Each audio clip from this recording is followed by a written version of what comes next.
Nothing's in his ear. I'm deaf in one ear, you know. And blind in other. Yeah. And I can't smell out my eyes. There you go. I've actually seen some stuff that stunk so bad my eyes did water. I'm just saying. Yeah. Been there. You ever farted? And then I tossed her out of the RV. That's a joke, by the way. It just sounded too funny. You ever farted with, and then you had your mouth open? It's like, yeah, no, thank you. Yeah, we do that all the time at the house. It's kind of a strange family. We like to fart on each other. Even now I've got my grandson doing it. He'll run all the way upstairs into my room and go, "Hey, Poe," and then take off running. What laughing. bad habits are you teaching these children? I am the coolest grandpa. I am hearing the words, "We are the world," and then you on them. I'm like, "We are the people. We are the future." Like, really? Well, you know, Italian families are definitely different. Check that out. Do you see that right there? That's crazy. They've got watermelon quartered, and it's $1.32, and it's got a sticker on it that says boneless. Oh, I see that. Well, do you know what that means? No. Before they sliced it up, the little hole that the farmer put in it, yeah, he removed his penis. It's boneless. Oh, God. That's why it's sliced into quarters, because 1/4 of them had a weird indentation in it and had to throw it in the garbage. Please stop. Please stop. You know how I am. And you know, fruit, and you know if it says seedless, what that means. He didn't ejaculate. No, I knew it was going that way. I knew it was going that way. You know, like if something's being thrown at you, you can stop it or deflect it. You know, if a car's coming at you, you can turn and get away with it. But sometimes some of your comments are coming straight over at me, and I'm like, I'm defenseless. I can't get out of the way. You know what? It's like watching a drunk redneck loading the 12 gauge, pointing it at you, and you're like, please stop. Please. Pow! And then you look around at everybody else and go, how could y'all thought that was a good idea? You see the guy that cut off his buddy's nose with the samurai sword? Jesus Christ, yeah, no. Where can I see this? Oh, let me find it. It was a party, and a guy puts this little thing on his nose, and his buddy's going to whoop. Oh, no. And he literally launches the guy's nose. Who thought that was good? And everybody in the party's like, So let's start today's show off with any listeners that would like to call in and tell us a story, and it be something that they thought might have been a good idea. I'll tell you what. I'll tell you something I thought was a good idea once.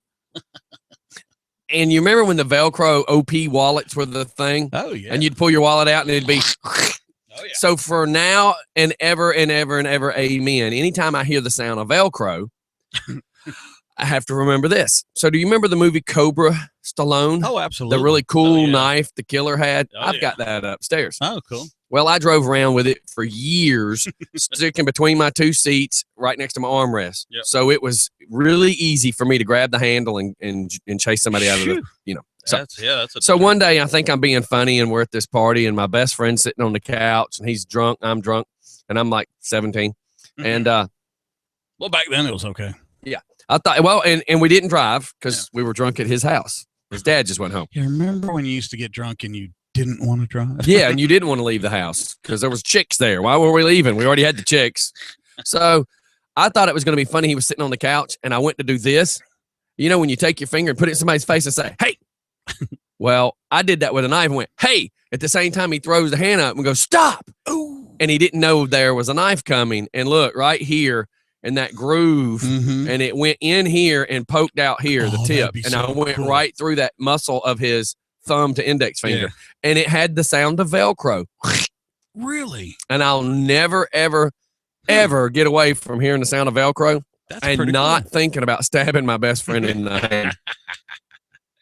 Well, you know, friends are friends, you know. And then because he was drunk, he thought he was going to get women's attention. So he ran out to the car and locked himself in the car and was all wigging out. And we're going, dum-dum, I know you think this is cool trying to get your girlfriend to feel sorry for you, but you're bleeding out. You're bleeding. I need to get you to the bathroom and tie your arm off and wash your hand and put alcohol on it. You're not putting alcohol on it. I'm like, you're going to be wishing I did because we need to rinse that. Man, we did do some crazy stuff. Absolutely crazy stuff. God, I remember going over to people's houses for parties on the weekend and literally just destroying the place. I mean, absolutely, positively. Destroying the rungs on the banister going up the steps, stuff like that. It's like, you're not going to be able to fix that before your mom and dad get home, man. It was crazy. Yeah. Crazy times back then. And, you know, you'd hang around with people and they were just absolutely always guaranteed you could get them to do something stupid. I think I might have told you about that one guy. If you're out there, Bert Tingle, give us a call. Bert Tingle. Bert Tingle looked just like Burt Reynolds and used to tell girls at parties. He was built, big kid. He was built. And in high school, he used to tell girls from other schools and whatnot that he was Burt Reynolds' stuntman. Ah. And so. Well, back then, y'all's age, you know, you could probably pull that off. Burt was a big guy, you know. Burt was. Yeah, because he's a football player originally. Yeah. So what we would do is we'd get Bert Tingle drunk. I can't get past the tingle. Keep going. I got a tingle. We'd get Bert Tingle drunk, and he would do just about anything to prove he was Burt Reynolds' stunt oh double. My God, I could see this going bad. Yeah, I was usually the one recruited. You know, hey Mike, come over here. He's about drunk now. He's about drunk now. I say, Bert, let's do a couple shots. And I'd go, you know, that girl over there really thinks that you're the stunt man. And he'd go, no. And I'd go, I got an idea. Why don't you run out? I'll open up the patio door. Okay. Like I'm going to go outside on the patio with everybody. And I want you to go yelling, screaming like you're coming at me. I'm going to duck out of the way at the last second. And I want you to jump up on the rail and jump off the porch. And he's like, cool, dude. So I go over there and I look at him. We give each other the nod and I pull open the glass door. He comes running at me. Rah! I step out of the way. Oh, no. Yeah. Comes back in the front door. He's got like leaves and stuff on him. He's looking kind of crazy, right? Jesus Louises. Scotty, do you know that I convinced him to do it again? Oh, yeah, because once was not enough. He came back up. He sat down. That boy had bruises. He had blisters on his blisters. Oh, my God. Yeah, you could do it to this guy just everywhere we went. He was always, if he showed up, we just all started snickering. I just laugh because I think of all these stupid things that people do. And then you go, and I used to say this a lot when I worked in the bar business because I was a little more Richard Pryor. But I used to go, come on, dude, you knew that was hurt. You should have just walked over there and slammed your penis in the car door. and I would do it as a joke. I would be like, look, just whip it out and wha-pow! I said, because you're an idiot. You knew that was going to hurt. Why did you do it? Just go, okay, see that door right there? Walk over there, just hold your penis out and slam the door on it. And they go, that's stupid. I went, and so's what you did. You knew you were going to wake up with splinters in that thing. Why'd you do that? Ding, ding, ding. We have a winner. Yes. People blow my mind. Here's another one that I know. So the same guy I stabbed, his uncle, Ray, was a steroid dude. He was a little short, stocky guy, always pumping weights. Ray thought he was just the lady killer. Remember the word killer in this story. Yeah, he thought he was the lady killer. So he's hanging out at the depot on Covenant Highway. And they got a couple drinks in them. They went over to Mama's, got a couple more drinks in them. He takes the girl home. He goes, walks her to the apartment door. They do a little swapping of spit. And then she says to herself, self, I probably don't need to boink him tonight. So she's like, Ray, tonight's been a great night. I'd really like to see you again. And, let's not mess this up. And let's try to make something. So he's like, oh, okay. So he gets downstairs, and about the time he goes to crank the truck, he goes, wait a minute, I don't put money in this thing. This is an investment. He goes upstairs and bangs on the door and says, listen, I don't appreciate the way you've led me on tonight. And she says, Ray, go home. Yeah. You're drunk. He gets a little more aggressive. She gets to yelling. He gets a little more aggressive. She gets to yelling. Moral of the story, Ray, I got a snub 38, and if you come through this door, I'm going to pop you one. Well, let's just say that when the door kicked open, that hollow point went to the center of his chest and dropped him. Of course, 911 got called and all the tragedy happens. And now everything that people ask is, at what point, when you turn that damn truck back off, did you think this was a great idea? You had another 30 seconds. When you turned the truck off, you had another 30 seconds before you reached for that door handle. Then there was that 30 other seconds that it took to walk up to the door. And before you ever went on that door, did anything in your brain say, this probably ain't a good idea? Center mass right in the chest. Did it kill him? Oh, no, he lived. Wow. Dumb. And I know guys that do stupid stuff like this. Like I know a guy that got the clap, and he picked the girl up at the phone booth. Like, oh, well, there you go. Starving Marvin at Mountain Industrial in East Ponce. Oh my God, I used to work right behind there. Shaw Equipment Company. Him and my brother were driving through the red light. They were both like 18. My brother's 16. The boy that got the clap was 18. That's a deadly intersection. And he yells out, "Hey, girl!" And they yelled back, "Hey!" And they turned around, picked these three girls up in back at the house. I woke up on the couch, like I was snoozing on the couch, getting ready to go out, like I was taking a pre-party nap. There you go. And I woke up to them naked, pretty much naked, doing strip poker. And it's like you just picked her up at a phone booth, and she's sleeping with you that fast. Message. Yeah, right. No wonder you woke up pissing flames 2 days later. Oh boy. I mean, come on. Did you not think that was going to hurt? When is hookers going to be like Eddie Murphy? Yeah. Eddie Murphy Raw was like, one day you just going to stick your, and it's going to go pow and just blow up on you. That's the truth. So again, I know we have some listeners. Anybody would like to text in or call in to discuss what somebody has done. You have either done or somebody that's done.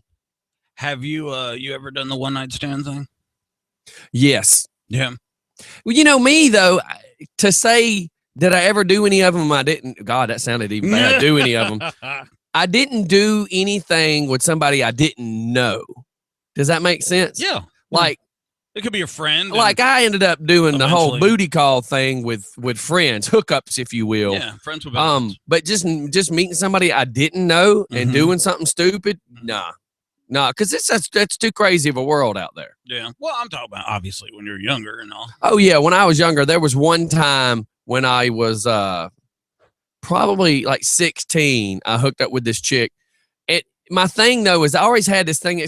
Chicks were kind of like jobs. When I word it this way, most jobs you've ever gotten, you got because you knew a friend that knew the business. And you got paid. So, no, I didn't get paid with the girls. But like I showed up to this house that was my buddy's house, and they had all been partying the night before, and everybody was laying out of school. And then I kind of met the chick at my buddy's house. So, like, she was a friend of a friend's. I didn't know her when we got to messing around, but she was a friend of a friend.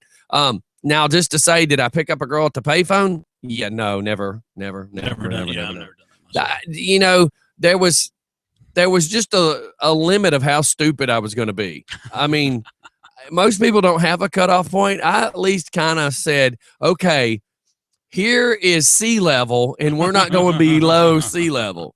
We are not equipped to go underwater. Yeah, I did stupid as a kid. I did more dangerous stupid than I did sexually stupid. Yeah. Like I did stupid stuff like I shouldn't have gotten in a car with this dude because we went and did this, or I don't know. It's really funny too. I've never done that myself, but you know what I'm finding later on in life is that a lot of the girls that I thought were truthfully out of my league, I mean, just whoa, that girl's just too freaking hot. Now you talk to them and they're like, how come you never asked me out? And I'm like, oh my God, you gotta be kidding me. It's the weirdest thing in the world. Now, the girl I dated in high school, she's very attractive. And also, I mean, I can understand that, but she wasn't like a cheerleader or anything else like that. She was an exchange student. So there was that whole, weird thing there. But, you find out now, they're like, how come you never asked me out? And I'm like, Holy smokes, you got to be kidding me. Yeah. You know, that's just one of them things, I guess. Now, what's funny is like one girl, I was dating one girl, and as odd as this is, it was like always bad timing. So I was dating one girl, and the relationship was kind of falling apart. And then there's this chick that I knew who was married with a semi-falling apart marriage. Right. And she always flirted with me. But at the time, I was breaking up, and she was in a divorce, and neither one of us looked at each other that way, or at least, I thought that. Right. And then I ended up single while her divorce was falling apart, and we were friends. And then it was like, as soon as she got divorced and wanted to talk to me, which I wasn't aware of any of this. Yep. Sometimes you got to get that chalk and write on the board.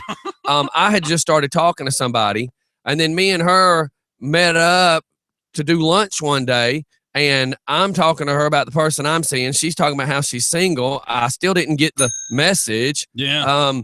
And then, needless to say, like a year goes by, I ended up in a relationship, and then it was so funny because then it was like one day, she was like, "How come when I was single you didn't try to talk to me?" I was like, "Excuse me?" Yeah. Like I was dating somebody and you weren't, and then I wasn't. I said, if I was supposed to have known something, could you have not told me? Yeah. Like, you kept just saying how great of friends we were. So I thought we were in the friend zone. Yeah. That's where my brain was. I figured once you're in the friend zone, you're always in the friend zone. That's what I thought. Yeah. I think maybe something can happen and then you go into the friend zone, but I don't think you can like go from the friend zone to a relationship. I don't think so either. That can work. So anything you've ever done that you thought was a very hot idea at the time, knew it was a bad and then find out later on, it's like, yeah, that probably wasn't such a good idea. I mean, Jeff Matthias I have a great story about Jeff Matthias, and I've told it 100 times, so bear with me.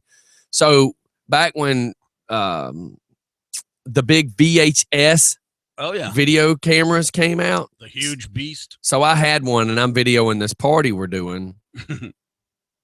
And Jeff Matthias had been trying to talk to this girl that was just way out of his league. Like, she was nowhere even near my league. Like, we were the bad boys, and she was the yuppie princess. Like, she came to party, and I like the way you put Jeff here and you here. I didn't try to put it like that, Mike. You're insinuating things. Mike, you're insinuating completely out of Jeff's league and really even, out of mine. Why are you defining it? I didn't try to. Wow. Wow. And you're doing your hands and stuff. When he watches the video. Yeah, man. When he watches the video later. Oh, my God. Scotty. Well, what I was thinking was, you got, Jeff, and then you said, and even out of my league, and I'm sitting there thinking, well, I should probably out of my league too. So here's the yuppie princess, right? And she would go slumming and party with us because we were just the bad boys and the motorcycles, and everybody ended up at our parties. And so he had been trying with this girl. Her name was Christy. He'd been trying for like months to just try to break the ice with her and try to prove that he was just the good guy who lived in the house with all the bad boys, and that he was really not that guy. So he had been trying to swoon her with the bestest of his abilities. That's right. So this one night I'm with the camera and I'm videoing all this crazy stuff, and he starts down the hallway with this chick, and I'm videoing him down the hallway with this chick. And as he starts to go in the door, he lets her go in the door, and then he pulls the door back too and looks at me and smiles at the camera, and he's like, I'm going in, and it's all on video. Cool. So here's where it gets bad. An hour goes by. I finished doing the video. We've got 20-something people sitting down in front of a 27-inch TV, and we're now watching the video. Well, the same wall that the TV's on, if you went past Entertainment Center, you'd go down that hallway. Right. Well, to the left of the TV, about 6 feet, is the front door. So about that time, we're watching the video. We hear a knock on the door. The door opens up. It's that girl, Christy. That girl, Christy's now standing there and saying, what are y'all doing? We're like, we're watching this video. So she turns her head to the left and she starts watching the video. And about the time on the video that Jeff's going in, looking back, walks down the hallway.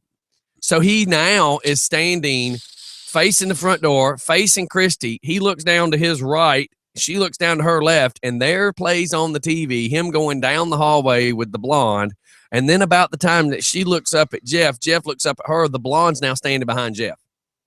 And there was no explaining it. She just saw the before, and standing in front of her is the after. And it's kind of like, and I'm giving you the clean version, by the way. There's a lot of funnies that I'm leaving out, but I can't say it. Yep. And yeah, it was just kind of funny that Jeff's like, oops, busted. Flat busted on that one. Yeah. So, and then how about I hooked up with one time that was way out of my league. We ended up at this place called Moe's Pizza at Claremont and 85. Wow. Nice area. Oh, yeah. So this guy had bought some furniture at the place Jeff works at by design. So he tells us, come out there. He'll hook us up with some free pizza and beer and stuff like that. So a bunch of us, Jeff's brother's handicapped, and he had a big Astro van. So we packed it full of people and went out to this place. So we're sitting on this deck. This just insanely hot chick comes walking by.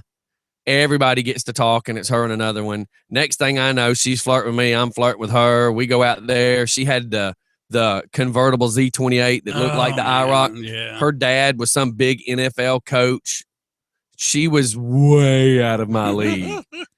But we all tried to hang out that night until we found out really quick. We get back to Stone Mountain to my house, and she really sees the rat nest animal house that we lived in, and she even realized she was slumming. It's always a good time when you see she was slumming. You see that facial expression. Oh, yeah. Oh, yeah. She did good until she woke up. When she woke up, sober and thought, oh, my God, how did I get here? All right, everybody, let's go to a commercial. Heath just got here. We'll be right back here in just a few seconds. It's one of those mornings, man. Is it Tuesday or is it Monday? It's Monday. All over again. Yeah, Monday. Monday. That sounded horrible, I know. We'll be right back, everybody. It's just fun in the morning.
What up?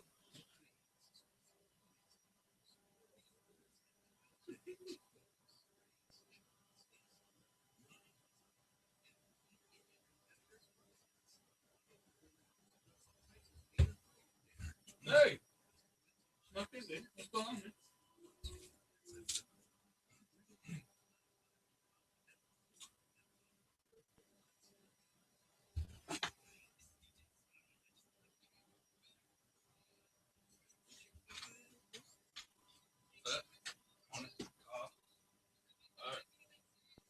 What's happening?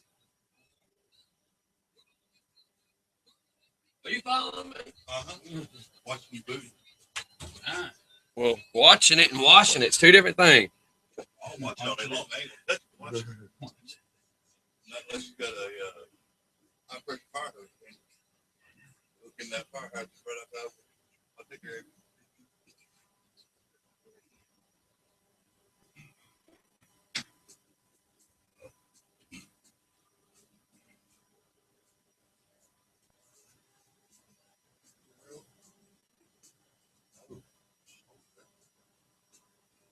Big. I don't know if it's left wrong or it's open. What?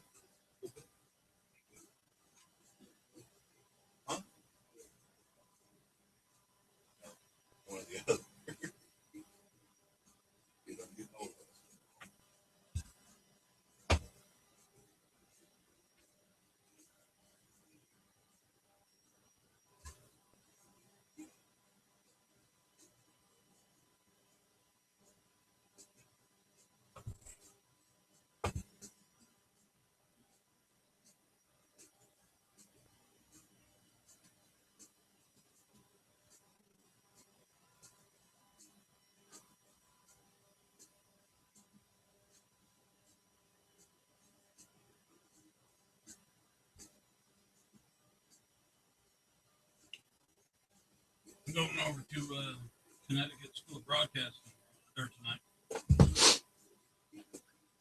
The guy on the council called yesterday. I'd be interested. Go there and be a DJ. Oh, I'm ready to get us kicked in. You're about to go learn how to do the job. Well, I'm bringing Steph being out right now, she might be out another couple days or a week. I don't know, just because she's got some family stuff dealing. And remember, cameras are on. But I just got to get by, so hopefully we pull it off. I have no idea when the class starts or anything. Plus, we still have to do my twist assistance. I'm sure. Twist insistence. Yeah, I don't know how the class schedule goes or anything. I forgot to ask Joey.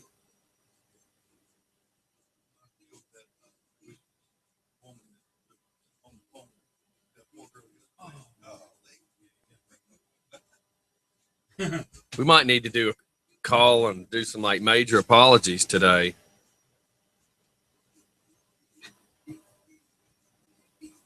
It's your mommy and daddy's fault. They put us up to it.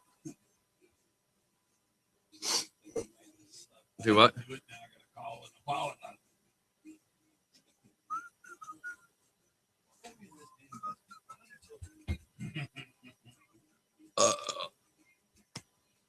God, I forget the mics catch everything. I'm over here telling people to stop, and I'm doing the same thing. Happy, happy, happy. Tomorrow is somebody's birthday. We're going to have to light them up.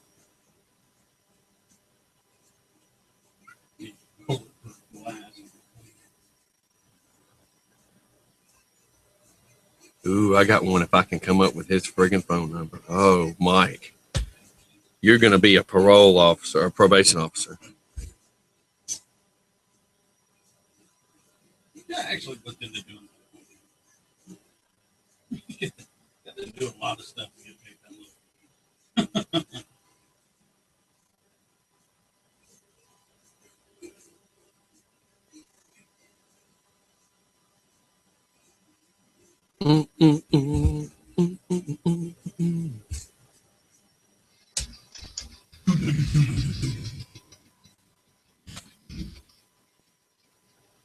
Yeah, rock and roll. It is.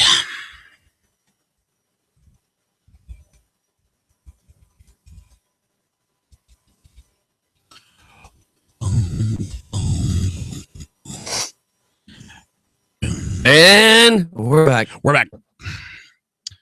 We're back. I don't know that we're actually back. Tell me when your headphones are up loud enough. How about now? That's good. Okay, there's no talking unless you're spoken to. So, children are to be seen and not heard. I've been trying to tell them that for 16 years. I was about to say. It has not sunk in yet. Good I think we already established that doesn't work. I've even written it on the side of a brick and thrown it at him. And still didn't work. So Yeah, but the problem is you didn't even hit him with the brick. I mean, you know. Yeah, what kind of example are you saying? Yeah. Can What you kind hit of, your a bad kid with a one. brick? kind of dad are you with a weak arm? A bad one. So when I threw it, it kind of curved a little bit, and I think it was intentional because I just couldn't hit my kid. Yeah, that's So not my my story. so my wife threw the brick next. I've got exceptional children. I thank the good Lord my ex-wife raised them. No, I give them a lot of grief, but truth be told, both of my kids are pretty good Well, you're for the most part, yeah. anyways. Well, you're they're a reality kids, dad. so. Yeah, you're a reality dad. I mean, you deal in reality. I think that's 10 times more important than some of these helicopter people that hover over their children and I'm not going to let them date till they're 38 and they're not allowed to have a cell phone till they're 16. And Yeah, well, yeah, it's ridiculous. yeah. I don't know why better- you're saying all that. Why? Because I'm not letting mine date till she's 73. Who's that? Z? Yeah. Oh man, no way. She's gonna knock some folks out. Z's got way too much. Hey, can character. we let Oz sit on that one right there? Just because I have it on a compressor and he's like me, he's got a big old mouth, so I got to make sure he sounds good. Hey, Mr. Nesmith. Super duper commissioner. Good morning, sir. Always Look pleasure. at the sharp dressed man now. Man. That's a man that's about business right there now. You know, there's very few men that are comfortable enough. Are you trying to say there's very few men you have a male crush on? Yeah, you guys know how I feel about it. All right, let me fix the camera real quick. Mr. Nesmith he's one of the few men, he's a manly man, that can pull off a shiny, I'm going to go with mauve. What do you think, That's Oz? pink. Is it pink or It's is it pink. mauve? It's showing enough pink. It's See. showing up pink. See, it's pink. I was trying to at least save some of your, card. Well, I'm in a. Yeah, I'm good with it. I'm in a pink kind of mood this morning. I got a lot of pink things on my mind. Absolutely. Oh Lord, have mercy. Yeah. Wow. Well, this conversation just tanked real quick before it even started. I'm gonna reel you guys in. I'm gonna go ahead and reel you in because it don't take but a little bit, Dylan, and they just run right with things. And Wait a minute. Who's the 16-year-old in this room? He's just lost as a needle in a haystack. That's right. Well, good morning. It's Town Topic Tuesday. Good morning, sir. Commissioner Nesbitt. Good to be here this morning. I tell you a lot of things. DJ Scotty, do you notice how in a week's time, so much seems to happen, Mike, in a week's time? I mean, last Tuesday I was here and we were talking about this, that, and the other, and the whole world has flipped upside down in a 1 week. I mean, crazy. Oh my goodness. I'm sure you guys have already probably talked about the sad incident over in Charleston, South Carolina. Yes. But I just want to give my 2 cents, if I can just give my 2 cents, and I guarantee you it won't be long. Okay. Number one, I've certainly been praying for all of the victims of this tragic incident over in Charleston, South Carolina, at the church, at the Emmanuel AME church there in Charleston, South Carolina. It is without question a tragedy for that community and a tragedy for the world. Okay, I want to get that out. Certainly been praying for those good people over there and their families and all of what has come about. Also, I have also been praying for the young man who the devil has used to act out these senseless acts. And let me just tell you where I am with this thing. For me, it's not a black-white issue. For me, it's a wrong and right issue. And more importantly, or more seriously, it's a evil issue. I agree. When I think about where people are in the world today, young people like Dylan here and 21-year-old young white boy, most of the kids in that age bracket, they didn't come up like we did, or they didn't come up like our parents did. Right. They have no issues, or very little, let me just say it that way, very little issues with race. Okay, so and as we saw from the news report, he does have black or African American friends, however you want to describe it. So to me, this was not a black-white issue, but this was more importantly an issue of evil and good, and this was the devil. I'm calling it straight out. And not to say that a lot of this other stuff is not the act of the devil either, but this was a very, in my opinion, a very blatant act of evilness, where this kid goes into this sanctuary, into this fellowship hall, sit down inside the church area for a period of time, and then commence to carry out this act. So enough said on that. My suggestion is that we continue to pray, not just for the folks over there, but for the world. I'm not here to preach this morning, DJ Scotty. I'm just simply I'm saying, with you, though. I agree. This is not a black-white issue. There's people everywhere that wants to grandstand and make an issue out of this, that, and the other. This is not about black people or white people. This is evil. That could have very well have been a black boy going into a white church. It could have been a Hispanic boy going into either color.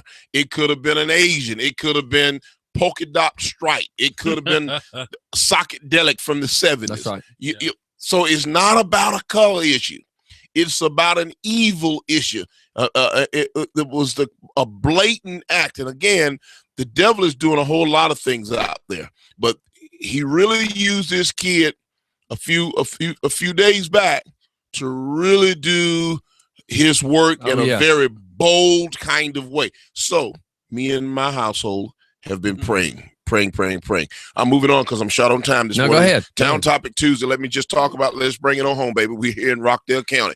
So it's all over Facebook. There's no secret. There's a big buzz because it's happening. Yes, the KKK has distributed paraphernalia at the grocery store and Walmart and some of the subdivisions. Well, here is my take on that. The KKK is nothing new. They've been around for a long time. It is absolutely nothing new. It's not a new organization. That doesn't mean I say that it's okay. I'm not here to judge what's okay. I do believe in freedom of speech. Okay. Here's what I want to say to the residents of Rockdale County. I had a conversation with the sheriff on yesterday here, and because I got a call from a resident, a lady was she was frightened because some people are frightened. They don't know what to think. They don't know what to do. Yeah, because look where the Klan was back in the 40s and 50s, Well, and I talked with the sheriff. He's highly disturbed by it. He and his team are all over this thing. When I say all over it, they're monitoring, they're tracking, they're making sure that they're alert, and they're doing their investigation to the best that they can. What I want to say to our citizens, there's no need to sound the alarm and go to a panic mode. I just don't. I think people should always be alert, aware, whether you're going to the grocery store, whether you're going to church, right? Whether we're going to the convenience store, whether you're going to the barbershop, whether you're pumping gas. And yes, we hate to live our lives like that, but we have to be alert. You have to be alert. DJ Scotty, you can't take anything for granted. Even here at the studio, you got to absolutely. You got to keep the doors Well, the thing locked. with the Klan is the secrets. They want to do all this in the dark, and they don't want to. Here's the thing. People just need to smile and keep moving. You notice I didn't say a lot about them because I don't want to give them any credit. Don't fuel them. I don't want to fuel them. I don't want to. I want to spend more time talking to our residents and the good people of Rockdale County, the good people of Newton County, the good people of the city of Porterdale, those who are tuned in, and all those folks all around the world who's listening to Just for Fun Radio this morning. Listen, it's going to take the good black folk and the good white folk to stand together, the good Hispanics, the good Asians. It's going to take us good folk to stand together and flat out say together, hell no. That's right. We're not having it. We're going to band together as brothers and sisters and take a stand, because these kinds of things can lead to so much other stuff. And then here's the thing. I'm here. I'm going on out with this morning. As I've said before, there are ignorant black folk and there are ignorant white folk. There are ignorant Hispanics and ignorant Asian people. There are ignorant people, all color, creed, and of all kind. And the church said amen. And the church says amen. So we, good black folk, good white folk, good Hispanics and Asians and all others, are going to have to band together and stand up and simply say, we're not going to take it. We're not going to tolerate it. You're not bringing that here. We're in good harmony. I said the same thing during the Ferguson situation. I said the same thing during the Trayvon Martin. I said the same thing during the Staten Island. That's not us. It doesn't mean that we're not sensitive to those things. We are. Right. We care. We're concerned. But we're not. Don't bring the problem here. That's right. Well, the only power they have is the power we give them. Right. We feel it because, I looking at Facebook, I said, now, all right, here goes the other side of Facebook, because now everybody's hyping it up. Well, have you seen how many times? Okay, listen, and this is where I was getting at, is when they only come out at dark. We had one lady show up to a child's event that we did for St. Jude's Children's Hospital Yes, sir. at the biker thing, and she was just nonchalantly, all quiet, sneaking up, and she looked like a little grandma with her little gray hair, and she was quietly walking up to all these individuals trying to be on the down low because they're trying to keep it a secret.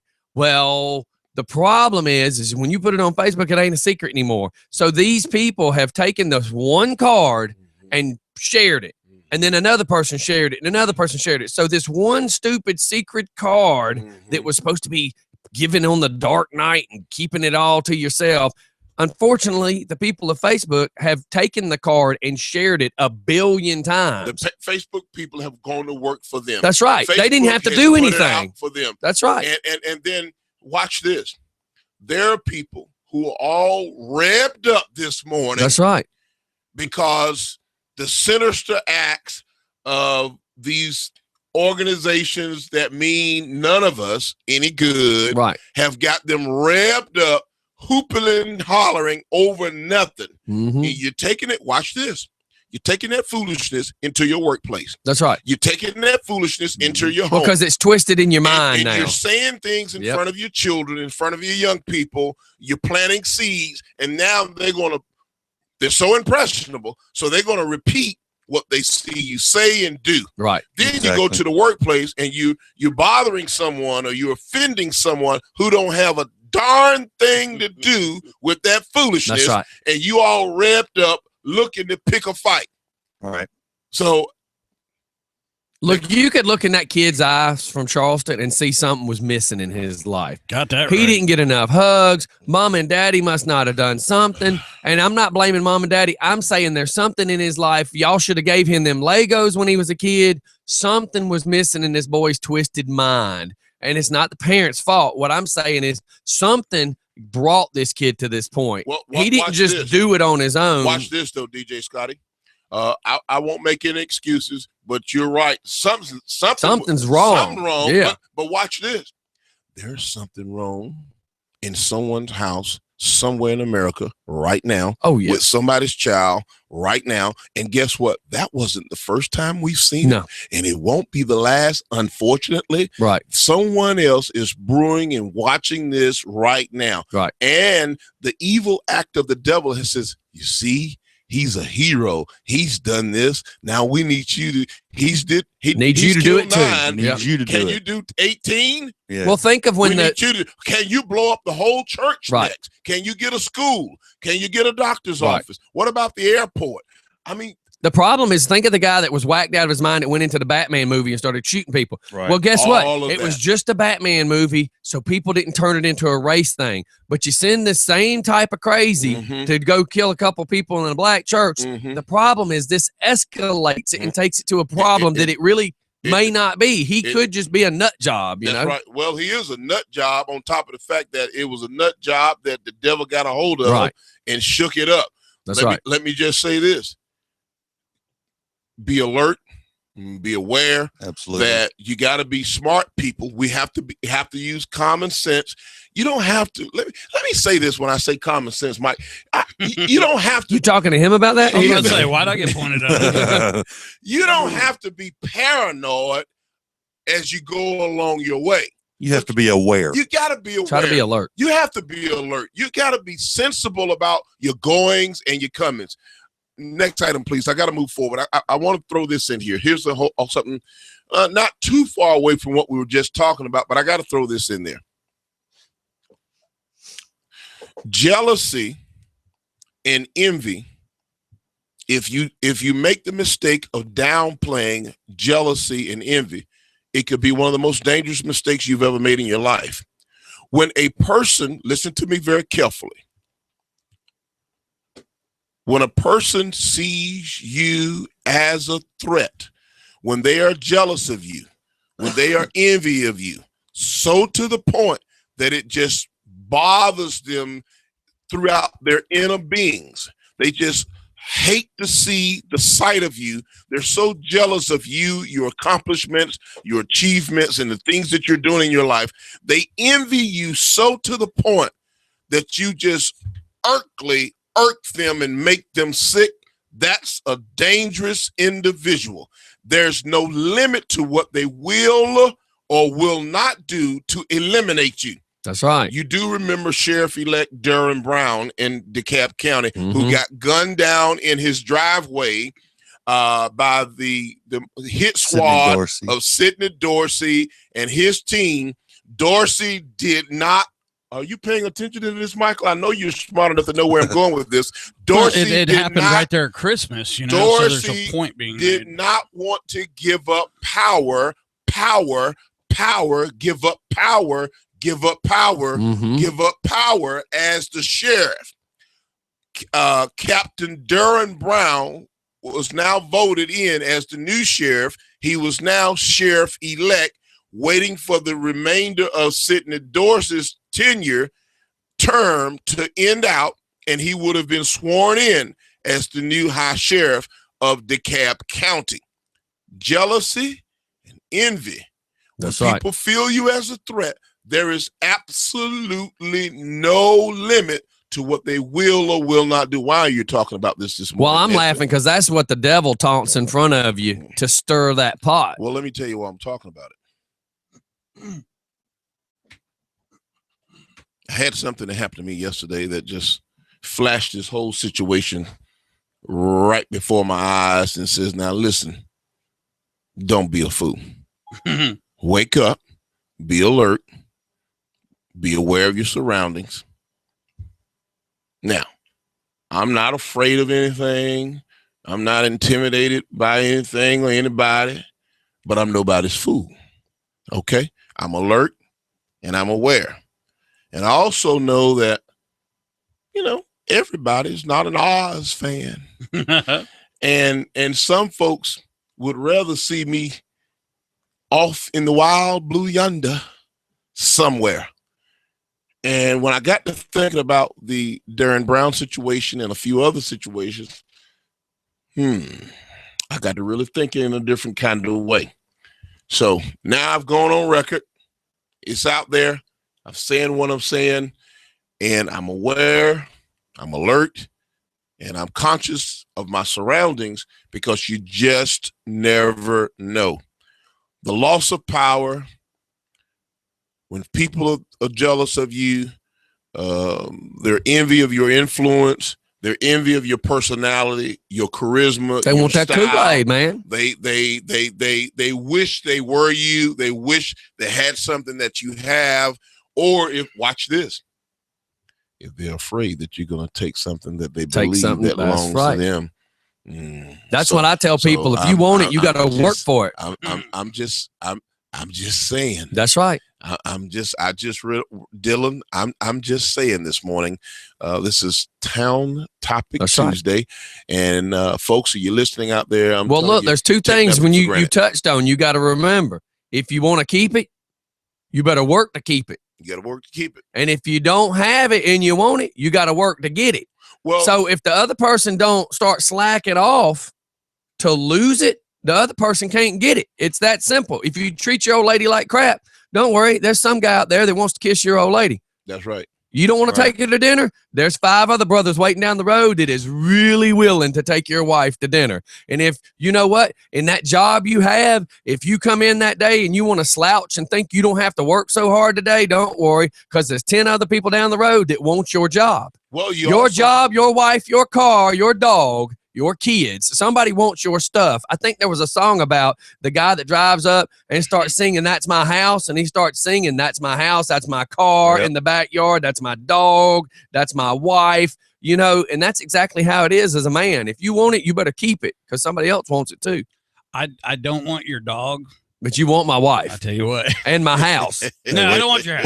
Wait a minute. I thought we needed to keep that conversation off air. No, and now the truth comes out. Oh, yeah. That's the first time you've ever heard that. All up in your house. He texted me this morning. He says, "Don't park behind my wife." You know what I'm thinking? Keep moving, sir. Keep moving. That's what I'm thinking. Wait a minute. I'm glad I'm sitting on this side of the room this morning. Me too. Yeah, well, let me just say, I was giggling. But you're absolutely right. What you should have done to a child when in terms of raising or rearing them, however you want to call it, when he or she was 5 years old, is difficult to do at 15 and 25. You should have done it way back then. That's right. Exactly. You have to treat people the way you want to be treated. Then when you see yourself losing, stop crying pity party and acting like you're Charlie Brown. Why is everybody always picking on me? Well, you didn't do the damn job. That's right. And it's too late now. And the people getting ready to make a decision. And that means, guess what? It's time for you to go. Well, once you get bad food, don't get to crying, and all of the time you've been bullying everybody and trying to intimidate folks, and now you're trying to turn the other cheek. Well, your other cheek looks too much like a. But anyway, it's too late. That's what I try to tell people. You go to a restaurant and you give me some crappy tasting food, you know. As a consumer, it's my choice whether I want to come back to said restaurant. I mean, if I got bad service at the restaurant and I put up with it as long as I could, but then you put that bad taste in my mouth. Once you put the bad taste in my mouth, I don't want to shop with you anymore. I'm going to take my services somewhere else. So I'm just saying that as long as you're putting out bad, just expect bad to keep coming back. Well, I think you're absolutely right. And taking a step further about an example like that, not only am I going to take my business somewhere else, I'm going to let you know. That's exactly right. I'm going to let you know. I'm going to fill out your comment card and let you know how I did not appreciate. I'm going to do an evaluation and assessment of your raggedy behind and let you know that your survey was sloppy and that I asked for boneless wings and you brought me wings with bones. I'm going to let you know. I asked for sweet tea. You brought me half and half, or you brought me a Arnold Parma. I'm going to tell you what I said. I wanted lemonade with light ice, and you packed it with ice, baby. I'm going to let your unpaying attention behind know that I don't like your service. Oh, yeah. It's time for people to stop following a dumb thing. Stand up for yourself. Stop following a dumb. Stop co-signing foolishness. Stop saying, like that. Stop co-signing foolishness. You know it's stupid and dumb, and you just co-sign. Yes, you just as dumb as he. Why let a dumb guy drive a bus? Because, I mean, you're just a passenger on this stupid trip. And is when somebody going to stand up in the back of the bus and go, excuse me, sir, we were really supposed to take a left there because we've already made 4 laps around this cesspool of crap. Right. Sorry, had to go there. No problem. Which is, as Obi-Wan Kenobi says, which is the more foolish, the fool or the fool who follows? I'm telling you. Follows. That's right. I think the fool who follows is the more foolish, because the fool who's being the fool is already knows typically that they are a fool, but you're more of a fool if you You know what a good con man is? Stepped into a 1972 Pinto. It doesn't have any gas, and all 4 of y'all are broke. That's right. But you know, a good con man can keep a good con man. Our Friday night. A good con man can keep people convinced of a good con for a long time. Oh, there it is. Slow down and say that one more time. A good con man can keep everybody convinced of a good con for a long time. And there goes the cliche that you can fool some of the people some of the time, but can't fool them all the time. That's right. So you know what? You're absolutely right. So there's this guy going through the concourse there in the airport, tall, dark and handsome, with a nice uniform. Not you, Mike. Got on the pilot's uniform, and he's pulling the little roller bag with the hat on. I mean, looking crisp. Everything is tight and crisp and right, and it looks like that's a pilot because he's dressed in a pilot's uniform. Get to the freaking jetway. Get on out on the airplane. Set there. The plane is loaded with passengers, and we're only going to Chicago. And the plane, 13 hours later, is still on the runway, because what looked like a pilot, what appeared to be a pilot, was a pilot impersonator, and he had so much pride, although there was a co-pilot who is well capable, but the pilot has too much pride to ask the co-pilot, which button do I push? Where I put the key? Where I put the key? Why does that sound awfully familiar? When you have people, but here's the most dangerous thing. It's like Jim Jones and some of that other foolishness. When you trust your gut feeling. You know this is something. He dressed up looking like a pilot, but there was still something just wasn't right. Now, what about all these crazy nuts going around Metro Atlanta impersonating police officers? I still just shake my head at that one. Impersonating police officers. And the problem is the good citizens just want to believe that they're getting stopped by the real man. Well, and tie that into what you said a moment ago. mm, What about these folks impersonating real leaders? yeah. They've been fooling folks. They can say a few buzzwords. A con man, say a few buzzwords, wear the uniform, even can look. Well, they pat you on your back and tell you what you believe, what they believe you want to hear. There you go. That's a good con man. I had a good con man right here in my own little little camp, and I had him in here for a long time. And then when I found out that some people discovered it, were really getting conned, it made me open my eyes and go, "Holy crap! What have I had sitting at my table this whole time?" But a good con man, you don't know they're that good. So help me. I'm. What was the story when we were kids? Was it the wolf? What was it? The boy that cried wolf? Not that one. The one that was disguised. The one in the sheepskin. I posted that yesterday. The wolf in sheep's clothing. Yeah, but it was the little girl that went to grandma's house. Oh yeah, Little Red Riding Hood. Little Red Riding Hood. Yeah. Dylan, you know anything about that story? Okay, talk to me about it a little bit. Just tell me, bring us back up. I mean, with your nice and young mind there, help us out.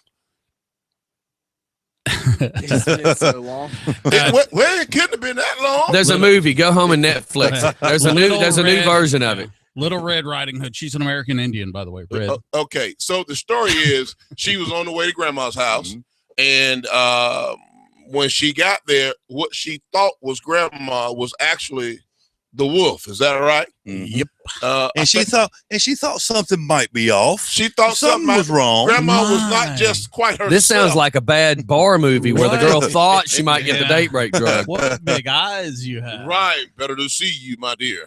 So the point I'm making is we have people in places that got no business being there, and they fool a good number of people to follow them for a period of time. But we've pulled the wool. In fact, look, let me word you this way. How about perception? Perception is an eye of the beer holder. How about this? I tell people all the time about the sheep in wolf's clothing. You believe that everything in your world's fine, and usually it's your friends and families that's going to get you first because you don't let your enemies get close enough.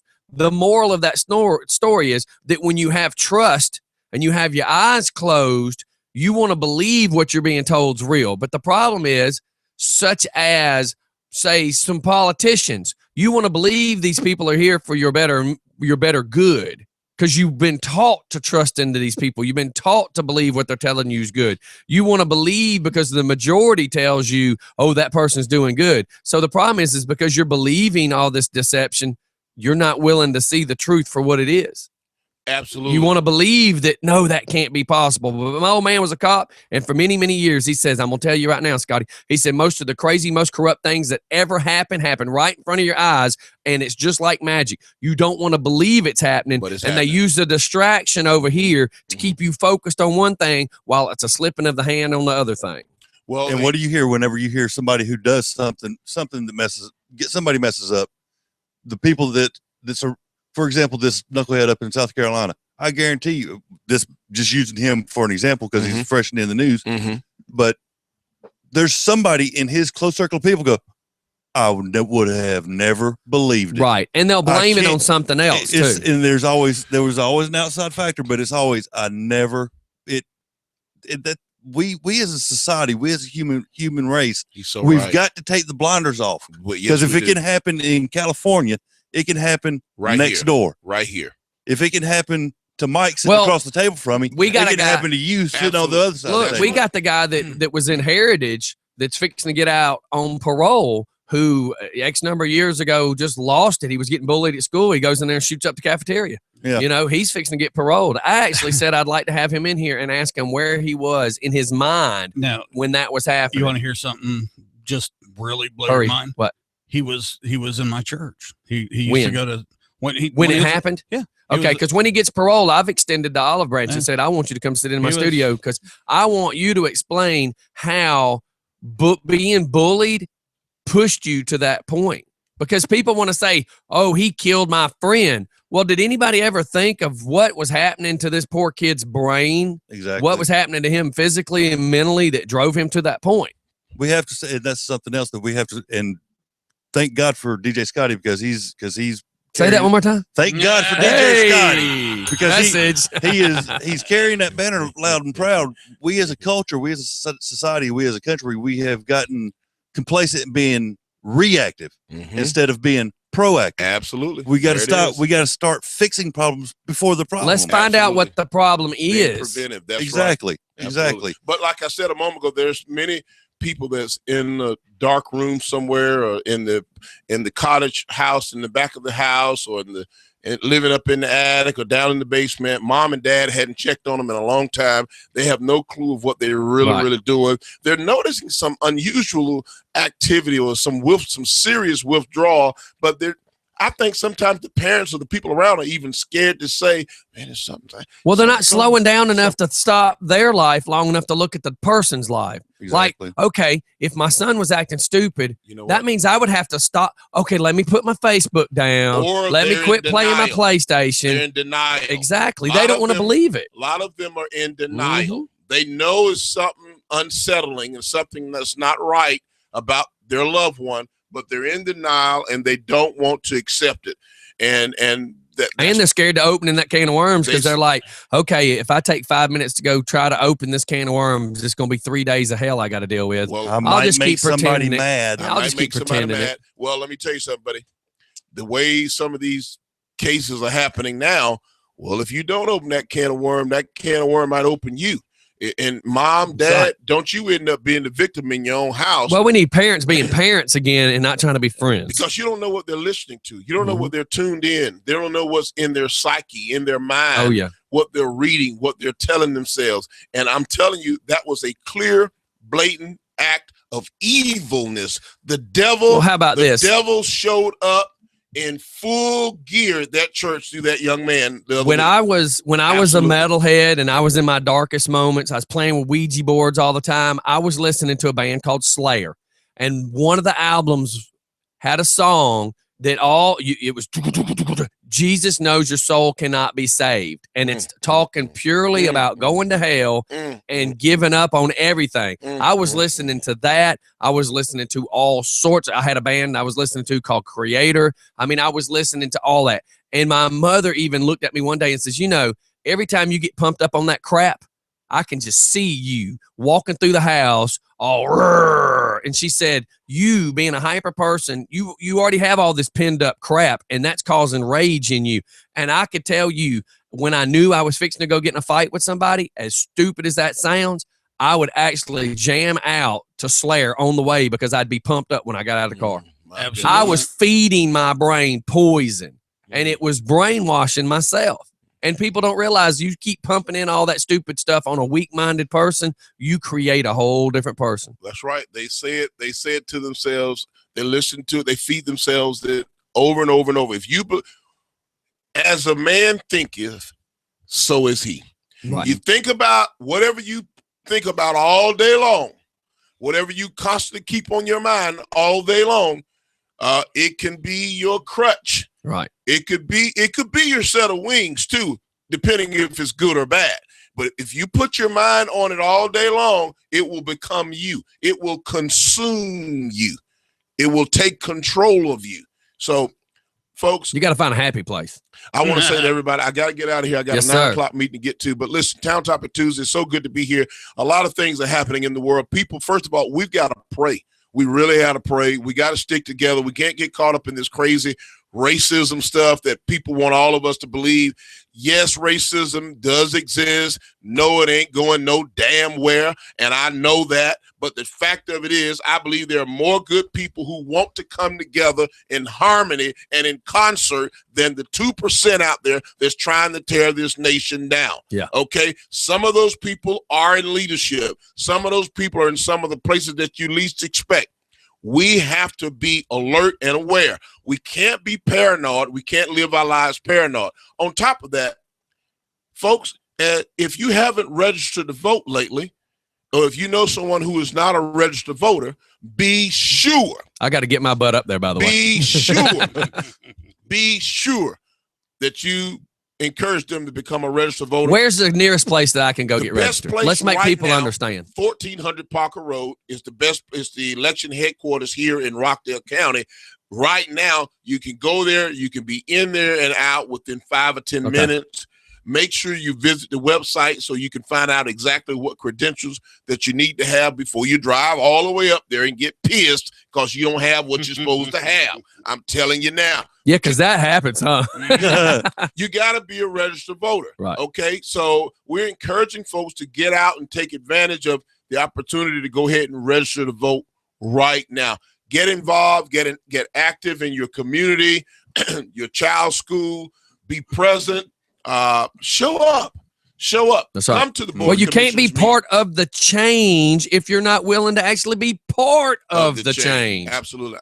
I'm a talker. I got to get out of here. Yes, sir. Have a good day. Good. Folks are tuning in to Just a Fun Radio. I'm Commissioner Nesbitt. And like always, I always want to remind you, you can come straight through to me and you can dial this number, 770-624-9446. Again, it's 770-624-9446.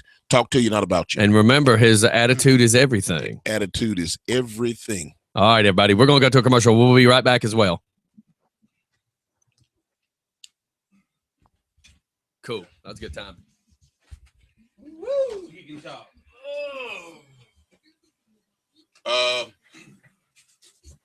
Are you still? Camera's still live. Just go that way. So I was at a Wake Coffee yesterday. All day long. And the boy came in at the last minute at the end of the day.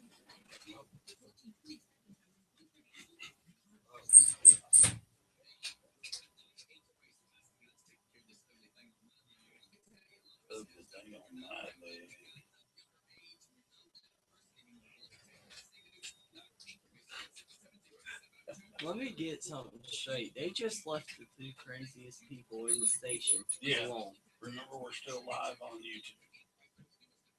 So everything you say, and everything you say or everything we do right now is still being recorded for posterity. They periodically leave me alone in here. It's okay. I think I did a magnificent job. Why you too? I kept my mouth shut the whole time. I didn't go politics. I didn't go religion. I don't know politics because I know nothing about politics. All I know is that Obama being in office has screwed up America so much. See you later. Yeah, man, that canoe. Work those muscles. I'm feeling it. That's why I hadn't rode my bike. Is anybody back there? You. I think my dad wants to smoke. I saw the door, but I didn't know. Okay.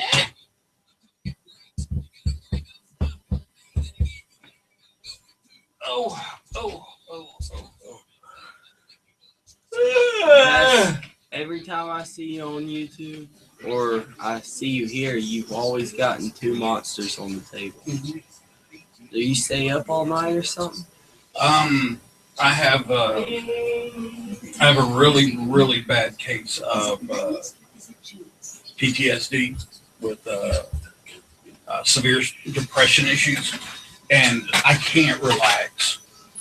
My brain is running like somebody You can back over there. no control, So I don't sleep.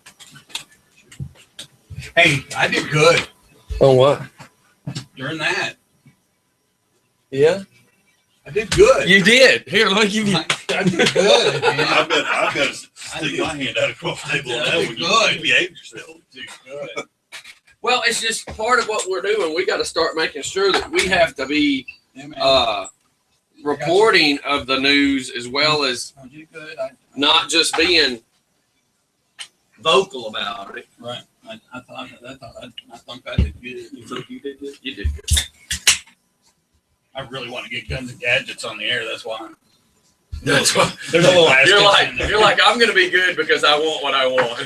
I'm going to do what you want me to do because you want. Well, I want you bottom to line do. is- The bottom line is you have It's to. radio Yeah, station. you have to. But it's not just. Well, the it's not thing, just too, a radio is- station. It's not just. But it's life. yeah, I was going to say, but I also can't have him going psycho.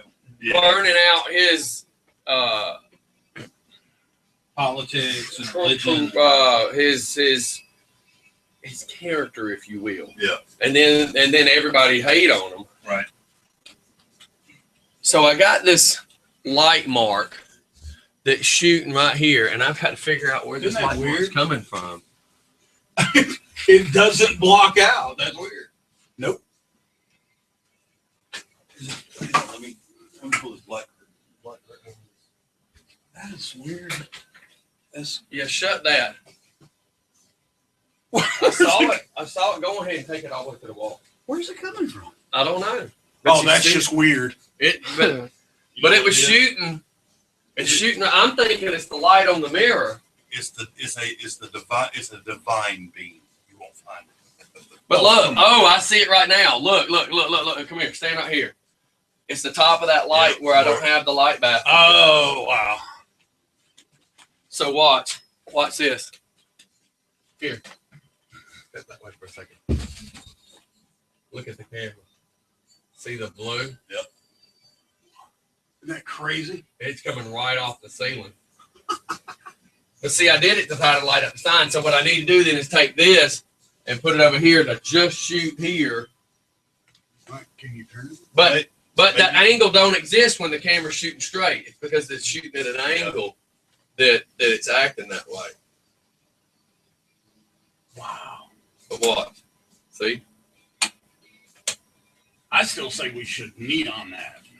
Neon that. Or yeah. The problem is it'd be too bright. I know, and you have let's do like a And the camera would only pick up that at that point. Hey, do me a favor. Touch that one. Lean up there and just flip the off switch on it for a second.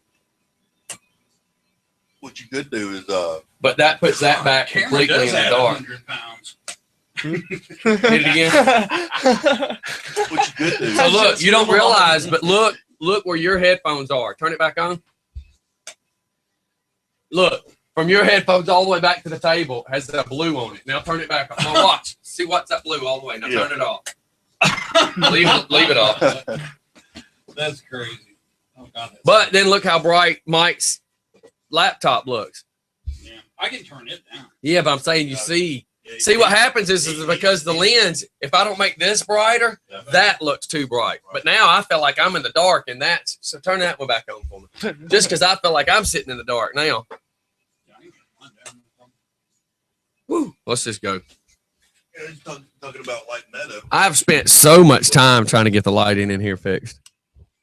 Take some Do we have a light black meter? light reactive paint and do the justifying and hang a black light. Well, I'll explain off there. Yeah. It's so much going on in here. Lighting. Yeah, trying to do all this lighting is a pain in the butt. And then people go, "Why do you wear sunglasses in there?" I'm like, "Because I have to have lighting. We're videoing." Duh. I'm going over to the orientation class tonight at. All right, hold on, let's go live. All right, Mike's back. Mike's back. Oh, hi guys. Mike checked out for a minute. Where'd Oz go? No. What you call it? I'm going over. You were to just the saying orientation class over at Connecticut School of Broadcasting. One of the topics in the curriculum I saw is studio lighting. It's more. They do like the television. You know. I don't know how much they do with YouTube. I know it's in the curriculum a little bit, but because we stream live, we have to have lighting in the studio. So we're sitting there during the break. If you subscribe to our YouTube channel, you would have seen us doing absolutely ridiculous things, trying to find out where the phantom light was coming from. making shadow puppets on the wall. Well, and that's one reason I try to tell people wear dark shirts. I wanted my table with no sheen, not Charlie Or Martin. or cocaine or anything. I wanted it so nothing would reflect. That's why I have a black background. That's why I try to tell people, pay attention to what you're wearing, because the camera will look for the largest, shiniest object. So if Mike came in dressed as Casper, the camera would only focus on Mike. I noticed something during the break as well. The camera really does Add 10 pounds. add 100 pounds. But if you wear black, It doesn't define you. It definitely adds at least 100 pounds. So people wonder why I have so many black shirts. I'm like, because it doesn't make me look fat. I think you just like us all being sexy and dark colors. All I want is some Or white dark faces and to be broody. seen in here. Why's got to be white faces? I'm just saying, because if we're all dressed in black, that's all I was trying to Racist. say. Oh my God. Here we go. Here we go. Oz leaves and I go for the ghetto. I just go right back to being horrible. Oh. God, Oz is definitely a gifted man. He can certainly get on a point and make it clear. I wrote down that comment. I'm going to actually post it.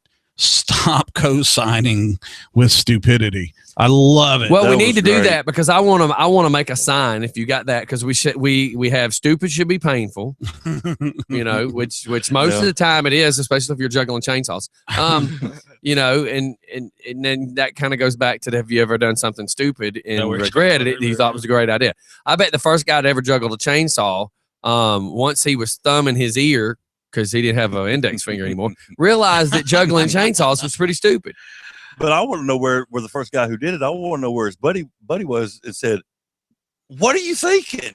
I want to know the first buddy that goes, "Hey man, I think that's a good idea. Do it." I think that's probably what I it mean, was.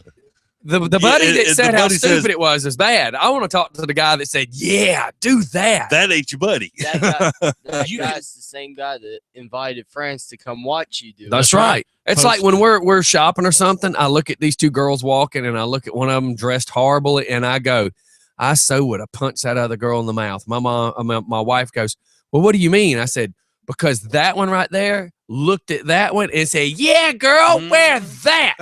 That is hot. You look good. Wear that.'" That girl right there wanted to make sure that she got the phone numbers that night, because you aren't going to get the phone numbers dressed like that. And I people just- wonder why the people of Walmart pictures go so viral. Oh, those things are great. Because it's like chlamydia. Those things, you got to admit that. You got to, and of It is course, truthfully it's funny. only at Walmart. So What are you trying to say? Never mind. Just Oh, go I- with it. we're Just go with it. we're not going. Racist. Yeah, we're not going. We're not going to take the racist bus again. Nobody said racist. Hello, it's not. People try to use the racist being black and white. Most of the people of Walmart are white. I know, So how is that racist? That's just stupid redneck. but that's being racist. That is not. How's that being You're, racist? you're right. I'm just being. I was about to I'm say, just How's that silly. being racist? It's not. It's just me being a. You can't use race bait with that conversation, because all the rednecks going to hear is bait. You got live bait? No, I need no, some- no, I need no, some no. dinners and some crickets. That's right. I got some worms. They're in my pocket. Yeah. I thought it was Copenhagen, but my wife substituted. Copenhagen. Why don't you get a pinch of that? So what do we got going on today? Let me say, I was looking at this thing that went across Channel 2 a little while ago. What you got? It stated that if you post on Facebook that you're going on vacay Yeah. and your house gets robbed while you're on vacay, Yeah. that the insurance company will deny your claim. Wow. And it's right there. You see it. It's on the video. Man, Insurance company companies- denies claim if you've posted vacay plans on Facebook. Yeah. I'm gonna take a look at that after the show. Insurance companies. You know what we should do? Whatever they want, they can. We should all sit down here with a bunch of loaded guns one night and start posting pictures saying that we're going out of town, and start saying, I need somebody that can come over and dog sit because my Like, house is feed going to be the all dogs alone. and- And then we'll just sit in here and start smoking somebody as they come through the door. Wow. That's a whole. That wouldn't be considered murder, would it? That's a whole. Well, I was new saying thing of baiting now, right there. now we're talking about 6 months from now. That word premeditation is going to start flying around, and Well, That's the good thing, though, about when I do go places, because you never know. When you see the bus gone, doesn't necessarily mean I got it. When the van's gone, doesn't necessarily mean I got it. Yep. And half the time I might be on the motorcycle and the cars might be here anyway. I just love it because nobody knows when I'm going to be home, and I got some nosy ass neighbors. mhm. So having nosy neighbors is as much as it might irritate us and get on our nerves from time to time. Having No, I like it. Is the Well, best thing you can have. Plus, I had a cop one time hit me up and go, "Hey, man, I just drove by your house, and one of them saggy bottom boys was in your driveway, and I don't think he belongs in your driveway." And I said, "Yeah, I'm coming home from Cowan hardware store right now. I'll be there in a second." He said, "Well, just letting you know that's in your driveway," and I knew that didn't belong there. Yep.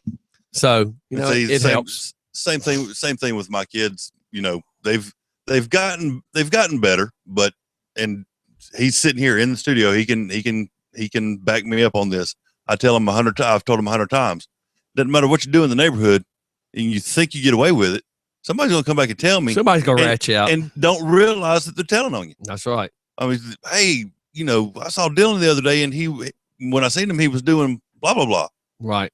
And not even realizing that they're telling on him for doing something. Right. So it's as irritating as having somebody always nosy about it. It's the best thing you can have. Yeah. When I was working over at this pawn shop, I'm not 100% sure that this applies, but it was so crazy because whenever you were doing something like Saturdays. Sorry. We used to kind of like have little stuff outside and all, and I used to wear jeans, which was a big no-no. Manager shouldn't be wearing jeans. And I went over to another store one time, and the girl that I'm talking about, she saw me in jeans.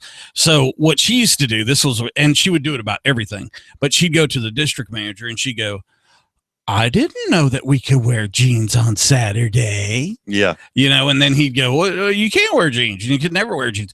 "Oh, well, We saw the Yeah. manager do it. So there's people out there like that. That's fine with me. I think, I don't know. I post a lot of stuff on Facebook. I know that, I try to be informative, but then I also, I throw in my little religious part about it. 'Cause if you hate me because you just hate, I'm gonna pray for you, man. If you hate like that to begin with, then there might be something that needs to be addressed. And you know what? I've seen it firsthand where somebody in a combat zone, the enemy hates you for just one reason. You're on the other side. You're playing for the wrong team, right? That's it. And it's amazing to see that and to deal with that and stuff like that. And then you come home, and now you're starting to see different people hating different people for no specific reason. And, it's kind of, it's an interesting psychological thing that you have to look at, for our whole communities so I think, the good Lord has blessed us with this vocal, this method of communication. And, hey, I think it'd be great to if somebody could have a civil conversation, not be calling names and stuff like that. I mean, I'm an adult enough to discuss things. I'm interested to see, why is it seriously? You can't blame it on stuff that happened 100,000 years ago and stuff. Well, that's what irritates me is me and a woman one day got in a heated debate over, well, my great grandma was a slave. And but let me finish. Yeah. So I'm looking at her and I said, my great grandma and grandfather lived through the Depression. How can your great grandma have been a slave? So I sat down with a pencil and paper and I traced out where I knew my family was and kind of going by some of the things that she said. And I'm like, there is no way possible that your great grandma could have been a slave. There's no earthly your great grandma, maybe. That's a lot of greatness. But it just blows my mind. My grandma was a slave. Trust me, your grandma was a slave to cigarettes, maybe, but she wasn't a slave in the Slavery Act. People are just idiots. I think across the board, people have good intentions. I really do. I think we like each other. I think, but what was the ultimate hate crime, right? Cain and Abel. Well, it's a matter of we all like each other. That was some domestic violence at its finest. that was the domestic violence. Yeah. Well, but I was talking. Hey, do you know why Mexico don't have an Olympic team? No. because every one of them that could run, jump, swim's already in the United States. Wow. Here I am dancing around. I'm trying to lighten this mood. I know. I hope it's not getting depressing. I'm trying to be adult, mature about it, and just say, hey, I'm interested. I'm not gonna, Let's see, me as a human being, and me being a man, human being, just hey, how whatever. come they haven't created? If they got a special needs Olympics, how come they haven't come out with the gay Olympics? They have. Have they got the gay Olympics? They had. Yeah, there's good. I thought they had. Because with all the things that get tossed in the regular Olympics, I'm sure the gay Olympics would be like entertaining. Yeah, it's out there. I would be more a fan to see the stupid Olympics. Go down to Dublin for the redneck games. We've watched you tie your shoes. Already been there, done that, sir. I've never And it's tied my never, shoes. it's never been, dull. Jeff types, you racist. Here we go. And you spelled it wrong. Oh my God, you're redneck. No, he spelled it right. You read it wrong. That's not. Wonder redneck. How about the drag show? Could you have the drag Olympics? Starring RuPaul. We're doing the high heel toss at 9. Yeah. And the longest jump, right? How do you do that? The weave. The hurdles would just be trying to get over the table. You got to have the weave. Yeah. The longest weave. We're doing the weave off. You're doing what? What did you just say? Oh boy, we're gonna be in trouble by the end of the day. I can tell. Well, we're trying to keep it just for fun. Yeah, it is fun. Hey, we've not had one caller today. I know why. Why? Oz, man, he was just burning it. Oh, he was all. So how dare you even say burning it after talking about the KKK? What are you trying to say? By no means did it mean that. I was volunteering to be Oz's campaign manager. And now you've changed your mind? What are you trying to say? No. I think the other Mike is doing it, tell you the truth. But the other Mike is involved in a lot of he's got a lot going on. Big important stuff. What are you trying to say? Oz ain't big and important? No. Or are you just trying to say he's big? Here we go again. But not important. Jeff Matthias, Boy, we're all above you. He's got his fishing pole out and baited up good today, don't he? What? Well, Steph's not here, so one of us is going to become the target. The target. One of us. It's kind of like a radar gun. We do go for the largest. No, that's not what a radar gun does. Goes for the fastest. It goes for the largest moving object. Yeah. Mike's just like, I'm just shutting up. I'm not saying nothing. I'm not going to talk today. I got to do tonight at the school. I have to do grammar Nazi coming from Philip Snow. You pig. Yeah, PIGG. He's just a pig. Period. Yeah. I have to do a on camera thing. What? Interview. Audition. That's where for what? Tonight at the broadcasting school. Oh, that's right. You're doing that. That's tonight. right. You started talking about that. We got off on a tangent somewhere else. That's what we do here. We're squirrel. Where are my squirrels? I don't know. You ordered them. I need to order another one. We need to have Heath needs to have a squirrel. He just goes by the man formerly known as he. Yeah. He. It's just he now. My name originally had 5 letters. Now it's down to 2. Yeah. Well, Steph tries to add syllables to words just to make it sound smarter. And how sad is it that she just started pulling syllables off of his word?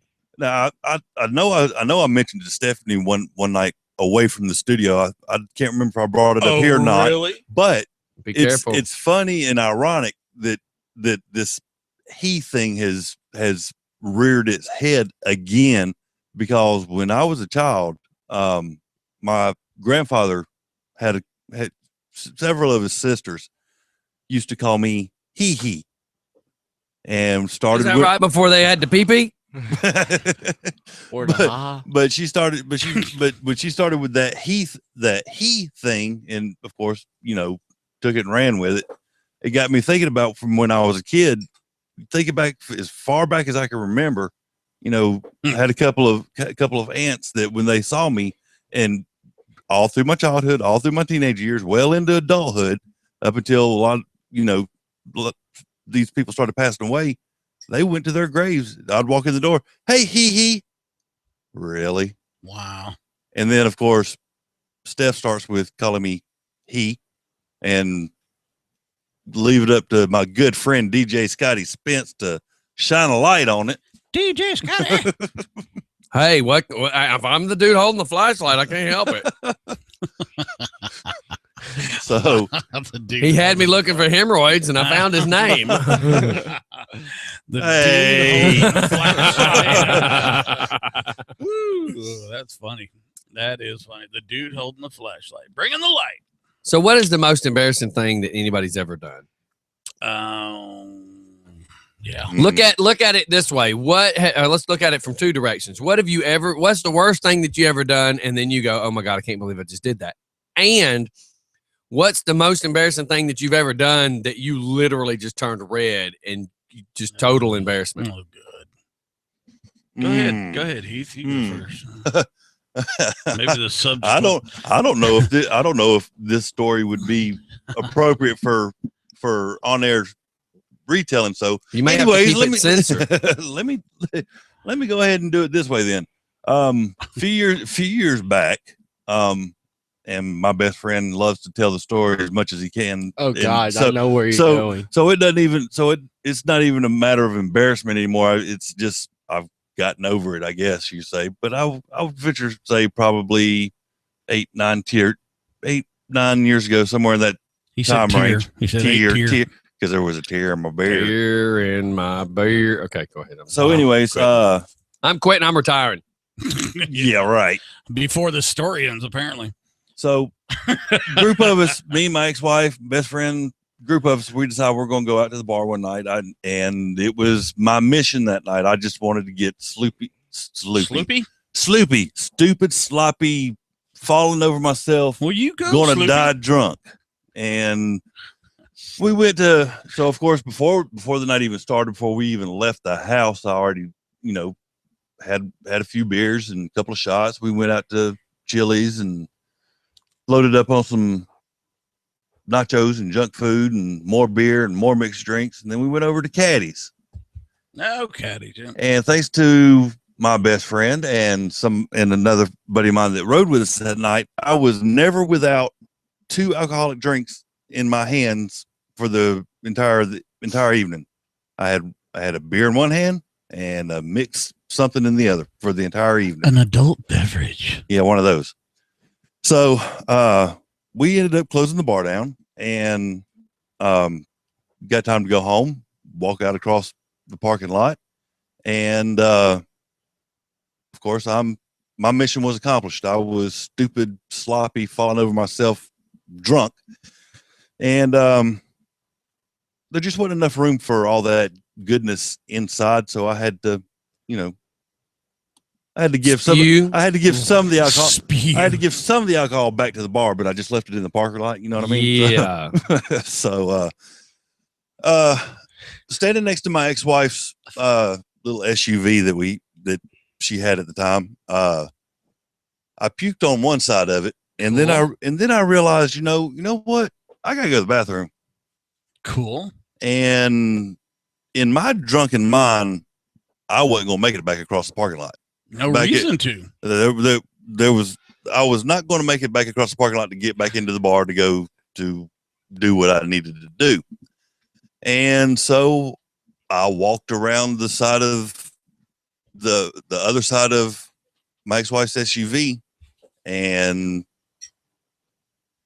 in all my drunken glory, dropped trowel and squatted next to her front tire and left a really nice present in Caddy's. Why are we having this conversation? Because you asked what was the most embarrassing thing I'd ever done. Well, speed that boring ass conversation up, because I'm hearing stuff going, oh my God, that rabbit hole is getting long and narrow. So basically, the moral of the story is a grown man in Caddy's parking lot, probably 100 feet away, facing I-20. If anybody's familiar with where Caddy's used to be out here in Conyers, there was a grown man squatting in the middle of Caddy's parking lot, leaving And who saw all this? Oh God, Everybody? quite a few bar patrons. Good God, 'cause that's what I'm like, and why? everybody driving by on the interstate, and yeah, it was a looking back on it the next day, I thought, oh my God, why did I do that? And to this You had to day, go. he's still wondering. Just for fun. Yeah, there you go. Yeah, they were there. Yeah. Thanks, son. I did it just for fun. So yeah, in my life, I think that's probably the most embarrassing thing that I have personally done willingly. Willingly. So that time that you were duct taped changes Hey, things. You promised you wouldn't tell nobody about that. Oh boy. You have nothing after that, huh, Mike? Well, I have two stories that are kind of. I since he talked about shat, I won't. Okay, I used to be really big in the martial arts in Taekwondo.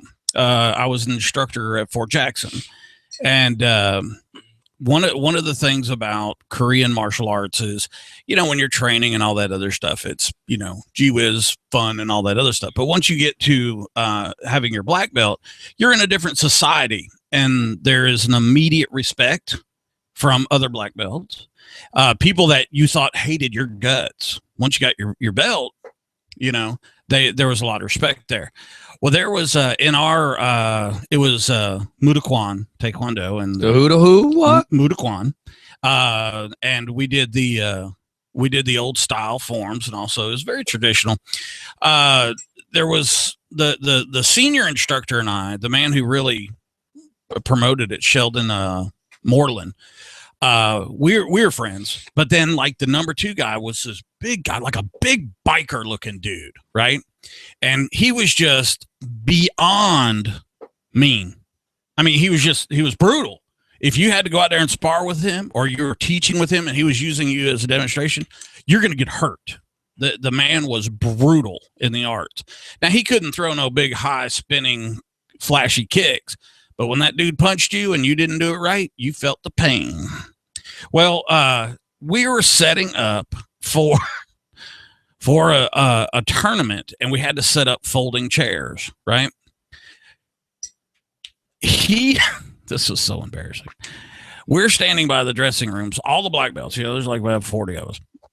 And we're on a circle, we're listening to Moreland. And this guy speaks up. And apparently he said he was going to go get changed. Okay. I thought he said he was going to go get the chairs. So as he's going in, I'm like, hey, do you want me to help? Oh, my. And he turned around and looked at me. Oh my God. And there was a string of superlatives. I just got a cold chill. And everybody knows me. If you give me superlatives, you get superlatives You want back. help. And I'm asking what your effing problem is. And he goes, I don't need your help. Now, if you think about it, do you want me to help you with the chairs? Now he's, of course, it's complete misunderstanding. He's saying, I don't need your help. And I said, good, you effing fat hammer and all that other stuff. And dude, I mean, it almost came to fisticuffs. All because you misunderstood. All because I misunderstood. You what he need said. any Now, help? here's the thing. I mean, people are holding me back by my freaking dobok, and I'm You're by your who? my dobok, my uniform. Oh, I thought Yeah, I thought you were in better shape back then. I didn't know they were holding you back by your dough roll. That's what I was wondering. I was, So 160 pounds. That is back then. hilarious. Uh, You need any help? 2-3 years later. Now we've avoided each other like the plague for 2-3 years Over a misunderstanding. over a complete. But you didn't even misunderstanding. know it was a misunderstanding. Yeah. Neither did he. I just thought Okay. he was and Sure. he thought I was a. Right. So, we avoided each other. That was the talk of the dojos, never put Mike and this guy together. They have some real issues, blah, blah, blah. Even the senior, Mr. Moreland, Sabanem is what it's called in Korean. And 2 years later, we're going to another tournament. And lo and behold, him and I are riding together. Oh, geez. I don't know how this worked out. And I looked at him and I said, hey, look, man, maybe we should just bury the hatchet. I was just trying to help you with the chairs. And he looked at me and said, help me with the chairs. I'm like, yeah, that argument we had a couple of years ago, I was just asking if you needed some help with the chairs. He said, dude, I was going in there to change. And I'm like, you were going in there to change, and I asked you if you needed help. Boy, that just... And we laughed and laughed. But let me tell you something. But 2 years of hell, 2 though. years of complete, utter embarrassment and anxiety. The other one was I was with about 6 of my friends. We were at Six Flags. You didn't offer to help them change either, did I you? was in high school, and man, I had long hair. I wore nice clothes. I was a sexy, funny man. And here we are. We pick up some chicks about 6 o'clock. We're gonna wait till midnight madness. Gonna listen to music, talk a little trash. 420, do all that stuff. Okay, I've been eating crap all day, and I got the squirts. Oh. And buddy, I'm not talking about, I'm not talking like a skid mark. I'm talking about like turn 3 down in McDonough, man. My God, are we really having that part of the conversation? It's running down my leg. Okay, Mike. Okay, so everybody's being real cool. We get your point. Yeah, everybody's being real cool. All my friends are being cool. They understand what's going on. Nobody's saying anything. Okay, so we get in the car and we're heading home, and all the windows are down, and I'm just beyond embarrassed, man. Beyond embarrassed. That's the first time I've ever told that story. And I can see it being the last. I'm refreshed now. I can go on with my life. At least you felt better than you. How did about this? that day. One of the most stupid feelings I ever had, where I just felt stupid, but I didn't tell anybody till years later. So I'll just go ahead and say that I didn't know what blue sterno was. And I knew I said that while he was drinking. So we were in this restaurant, and I took the fork to grab the little wieners, and I was eating the little wieners. As I was putting them on my plate, I stabbed one, and you got to figure they're like about the size of that chapstick, right? So they had just opened the can of sterno, and I didn't know what it was. I took it and dipped it in there and threw it in my mouth. And it didn't occur to me, why did I dip anything in something blue? And jelly. Yeah, that sterno taste, I could not get out of my mouth for a long time. You want me to tell you? I was a dumbass. In some of my, let's say, training in the military, we learned how to make that. Sterno. Yeah. It's a form of, it's just about napalm. Yeah, we used to do Vaseline and gas. We did styrofoam. You take a bucket of gas and you take styrofoam. I shouldn't be talking to you about this. Leave the room. The styrofoam, as soon as it touches the gas, will start to disintegrate. Right. But it still remains in like a jelly substance. Mhm. And you just keep putting the styrofoam in there until it just really is saturated with, and it's gooey. And oh God, you can do amazing things with that. You said styrofoam, and anyways, it was gasoline and laundry washing Detergent? powder, Mhm. laundry washing Gets sticky. detergent. Yeah, it's like a real gooey paste. Yeah. Is this Bombs 101? We might need to be careful what we're telling people. Well, these days.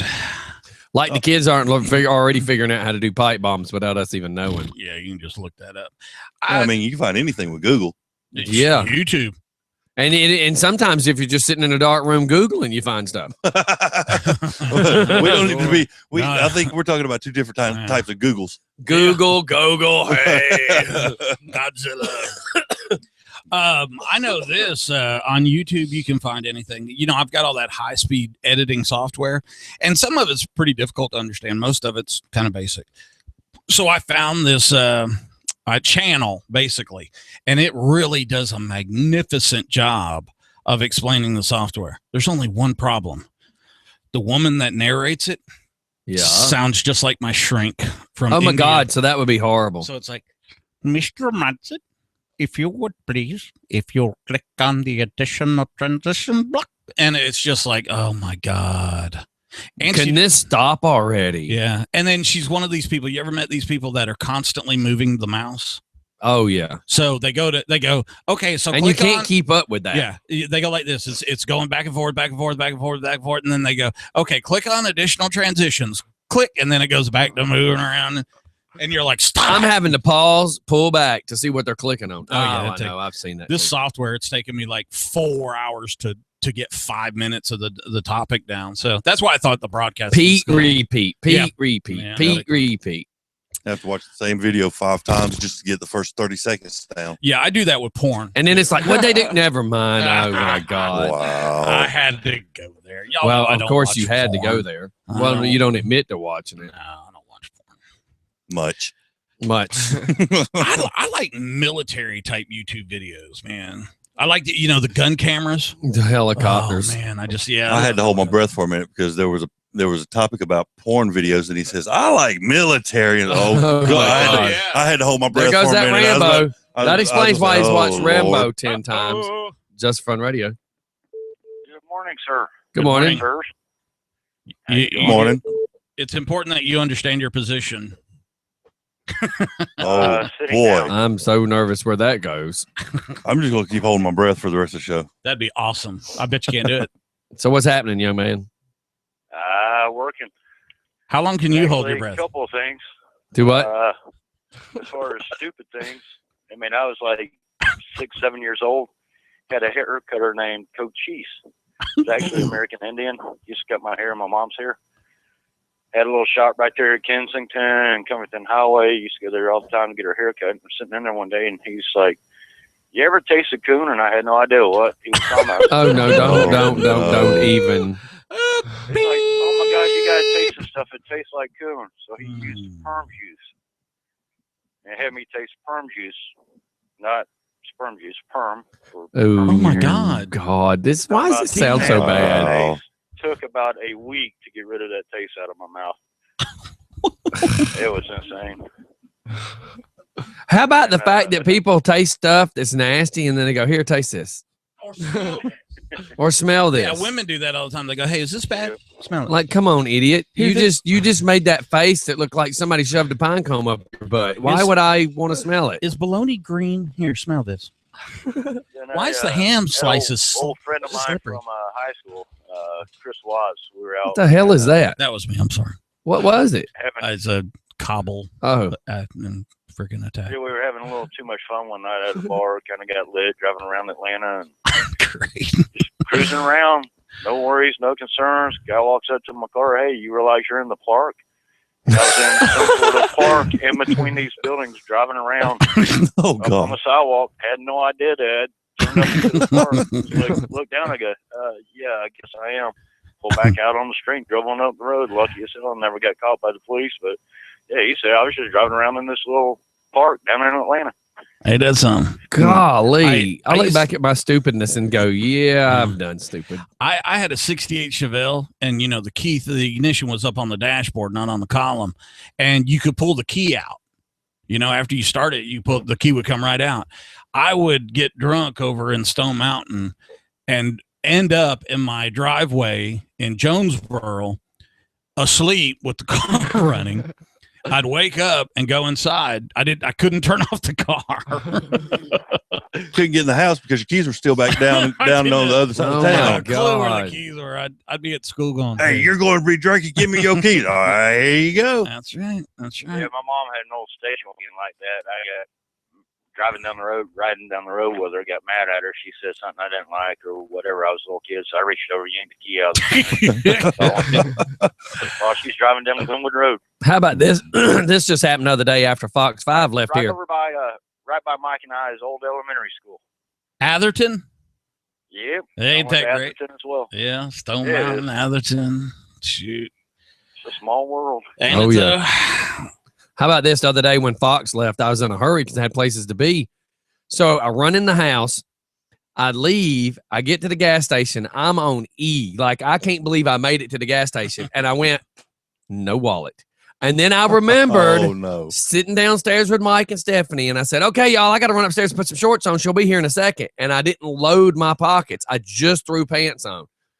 And I'm typically the guy that my What, wallet. load in your pocket. Shut up. Yeah, I was All gonna leave my that one stuff- alone. All my stuff sits to the right of my shorts. So when I put my shorts on, I grab my wallet, my chapstick, my business cards, my money. Everything goes in the pockets. So I'm loaded before I walk out. And then as I'm turning off the light switch, the gun usually goes on my hip. But in this particular case, I ran up through some shorts on and did not think. And then I got lucky and texted my wife. I said, "Where are you at?" She says, "I'm leaving the gym." I said, "Good. I'm at Quick Trip on Salem. Please bring me your gas card." Yeah, Yep, she married down. she married down. She definitely did. Well, I'm gonna hop to work, but I did have a comment. You hopped to work. I thought you had a truck. Yeah, really. Yeah. I'd pay $10 to see What him kind of hopping. job are you at where you're hopping at work? Yeah. I walk on coals for a living. Oh my God. Yeah, you lucked out on that one. Yeah, but I want to make it's kind of a, not a serious comment, but you had made a comment earlier about all the crap that you used to listen to that would fuel your rage and how. Oh God, listen where this goes. Well, He's fixing to talk about some damn Vanilla Ice. He was your roommate. Come on. No, I was going to say it's not necessarily a weak mind, because the mind is powerful as hell. It's actually a weak will that Right. music does it to. Right. I mean, the mind is strong as hell, so it's not necessarily the mind that's creating it, it's the willpower to fight it. Dude, you're not going to slam Scotty with some story from when y'all used to live together? No, Oh, not at all. I'm sorry, caller. He can though. He's got dirt. He's got dirt on me, and he just doesn't. I'm sorry. How about this? I'm sorry, caller. You're How coming in about broken and How about stupid. this story that he doesn't tell much? So I was dating this. And there's pictures of this too, which makes it even worse. Oh, Lord. So I was dating this girl who was 6'1", fast pitch softball player from Georgia Southern. Oh, yeah. But me and her were only together for money.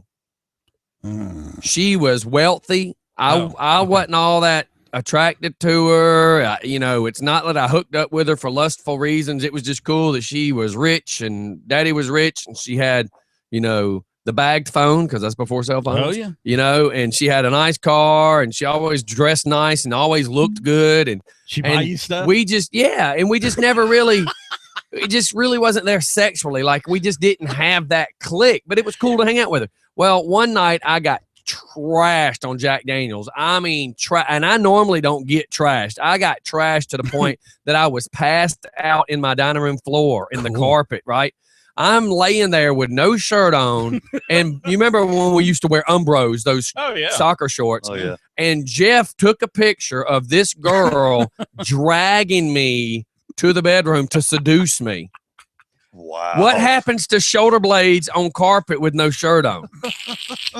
There is pictures of my little, at the time, I was like 6 foot, In the bedroom, 160 pounds, skinny. And the bedroom's on the opposite side of the house. Oh, wow. So you had no skin left. She on your drugged back. me. This. Oh, wow. You think of what the picture of the caveman with the club beating the woman, dragging her by the hair.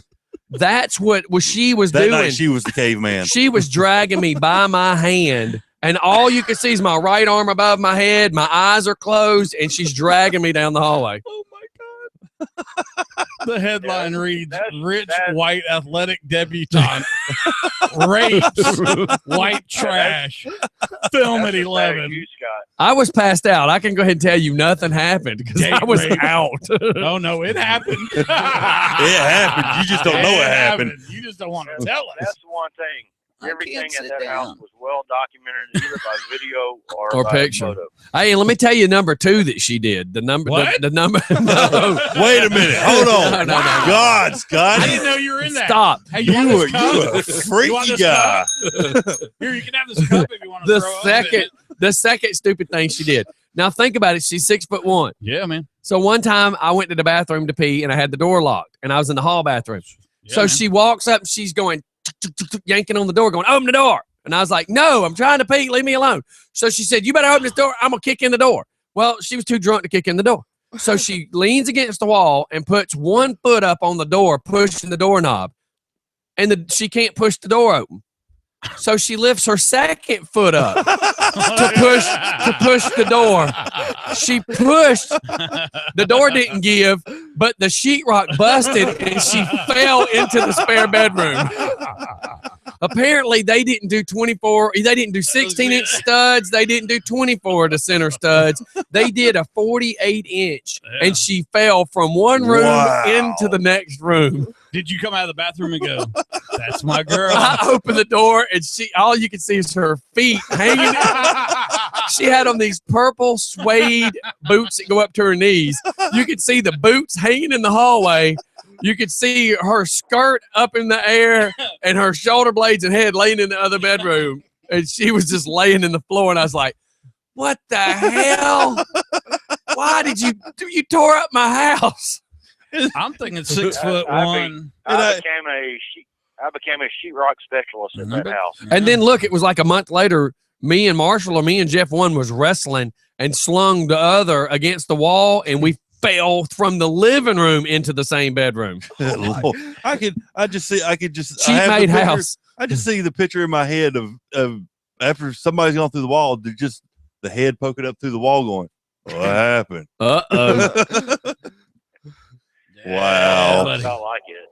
Athletic white. Yeah, it was some insane times there. 6 foot. How about we had a guy one Gotcha. time come knock on the door and go, hey, man. And my house had a really sharp hill.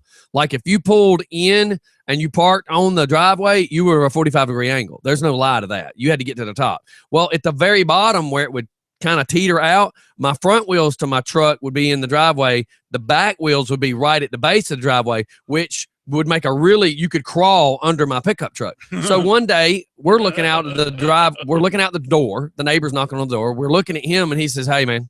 And we're like, yeah. He says, do you know what's happening outside? We're like, I'm looking around. I see my truck. I see things. I'm like, no. They go, there's some dude passed out under your truck. And I'm standing in the driveway, and my front bumper, at the angle that we're at, my front bumper's almost scraping the driveway. And I'm looking, going, there's a guy under my truck. So me Mike, and you Jeff, knew Scotty back then? right there at the tail end of the transmission, all the way to where the rear end connect, the length of the drive shaft is a dude curled up with his jacket as a pillow, and he's asleep. He was trashed and couldn't leave, so he just goes outside and goes sleep under the truck. Back then, I fell asleep in a lot of people's front and backyards. I ain't gonna lie. I was too dang tired or drunk or stoned or whatever. Dude. Yeah, but at least you made it to the grass. Well, grass is more comfortable. We put one guy in a taxi to make him leave because he was acting stupid, and the taxi cab guy actually drove back up and was telling us, you got to take this dude, you got to pay me, and you got to clean up the pew. And we're like, no, we gave him to you. Your problem. He's like, no. He brought the guy back. Wow. I thought you was going to tell us that he was going to give you the money back and pay you to take him back. How about this? My buddy Marshall had a Volkswagen Bug. You ready for this one, Jeff? So, you still there, Jeff?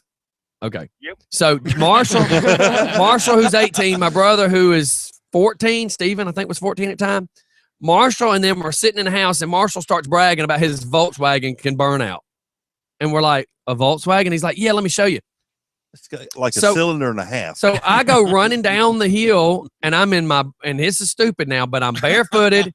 I'm in my brand new black Guess jeans, no shirt. I was getting ready to go somewhere. Yeah, man. Pay attention to the brand new black pants, because this will explain things. Brand new Guess jeans. But watch. Yeah, because that was a big deal back then. They were like 85 bucks for a damn pair of jeans. Those were the jeans to have. So when I'm running down the hill, as I'm hearing drunk people just aimed for the car. Here's my 14-year-old brother drunk, and I'm thinking, how am I going to explain this to the parents? He's in a car.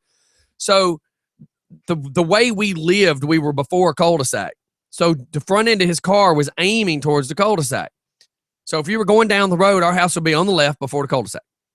So I go running out the door as I hear the bug, with the crappy exhaust. So as I run down my driveway, I'm now in the street.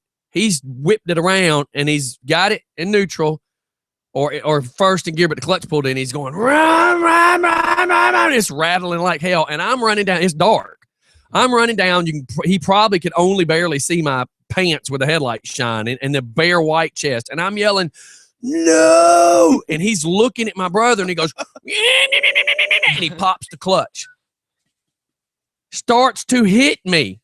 So I jump in the damn air, and you see two knee marks go from the curve of the hood as my knees go up into the windshield. My thighs hit the top of the roof, and my top part of my body smacks the top of the car. My knees are through the windshield on Marshall's hands on top of the steering wheel. Wow. And then he pushes in the clutch and goes, what the hell are you doing up there? I'm like, you just hit me. You can look, when I got off, you could see hand marks slide across the top of the roof of the car. But when I got off the car, all you see is white, dusty looking paint all over my brand new pants. My chest is nothing but white paint. My hands are nothing but white paint. You see where my body slid. And he's like, I can't believe you just broke my windshield. I can't believe you hit me. Yeah, I wasn't sitting behind the steering wheel. I didn't mash the gas and pop the clutch.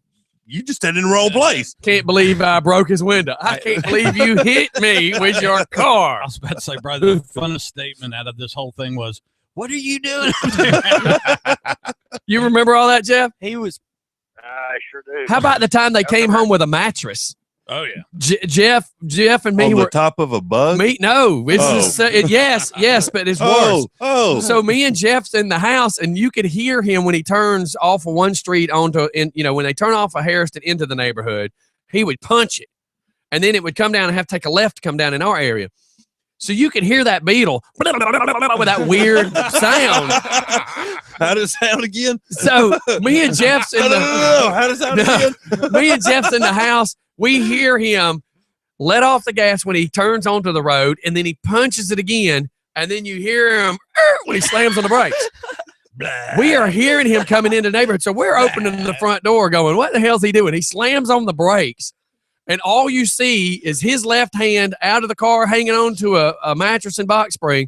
My brother hand is out of the right-hand side holding the mattress and box springs, but the dumbass slammed on the brakes, and they went shoop, right off the car. Man. It was like, if we'd have had videos back then, Jackass had nothing on us because Jackass is planned. Ours just happened. Yeah, they have like intelligent people that work that No. stuff out. No, Not us. No, our house, like we had shaving cream fights, and we just don't know why. Somebody go grab the barber saw, walk out in the middle of the party and squirt, and then I'd go get a can. Jeff would go get a can. Oh yeah, we destroyed that house. Let's see. And then the Super Stokers. Oh yeah, he brought. We went down to PC and as illegal as this was, he bought a 2-gallon squirt gun. It looks like the Ghostbuster gun. Right. He had these two. It had one huge. It looked like a scuba tank, but with two gallons of water. Yeah. And he would walk into the party in the house, not in the backyard, in the house, and he would go. And it'd spray about a gallon of water in the middle of the house. I mean, the white painted walls would paint just running off the wall. Yeah, on the last day of school, we'd show up at school with super soakers, but the water we put food coloring in the water, God. and we would sit so many people went home with rainbow colored shirts and pants, and so many people get in trouble. Dude, we would be sitting at parties, and Jeff would come up to me and go, "Hey man, you know that guy?" And I'm like, "Well, I thought you knew him." And we walk up to the guy and go, "Hey man, do you know anybody here?" He says, No. We're like, "How did you get here?" And they're like, "Well, we was in so-and-so in Atlanta, and they said there was a party in Stone Mountain." Yeah. I'm like, "Oh my God." We've actually walked in the wrong house. Went downstairs, came back upstairs, sat in the living room. Where's the party? I did that. Sir? I did that when I worked at House of Denmark. We had the owner of the House of Denmark had a house he had purchased over off Tilly Mill, and he rented it out to the Danish trainees that came over from Denmark. And there was usually about 3 or 4 of them that lived there. This house had 7 bedrooms, and it was huge.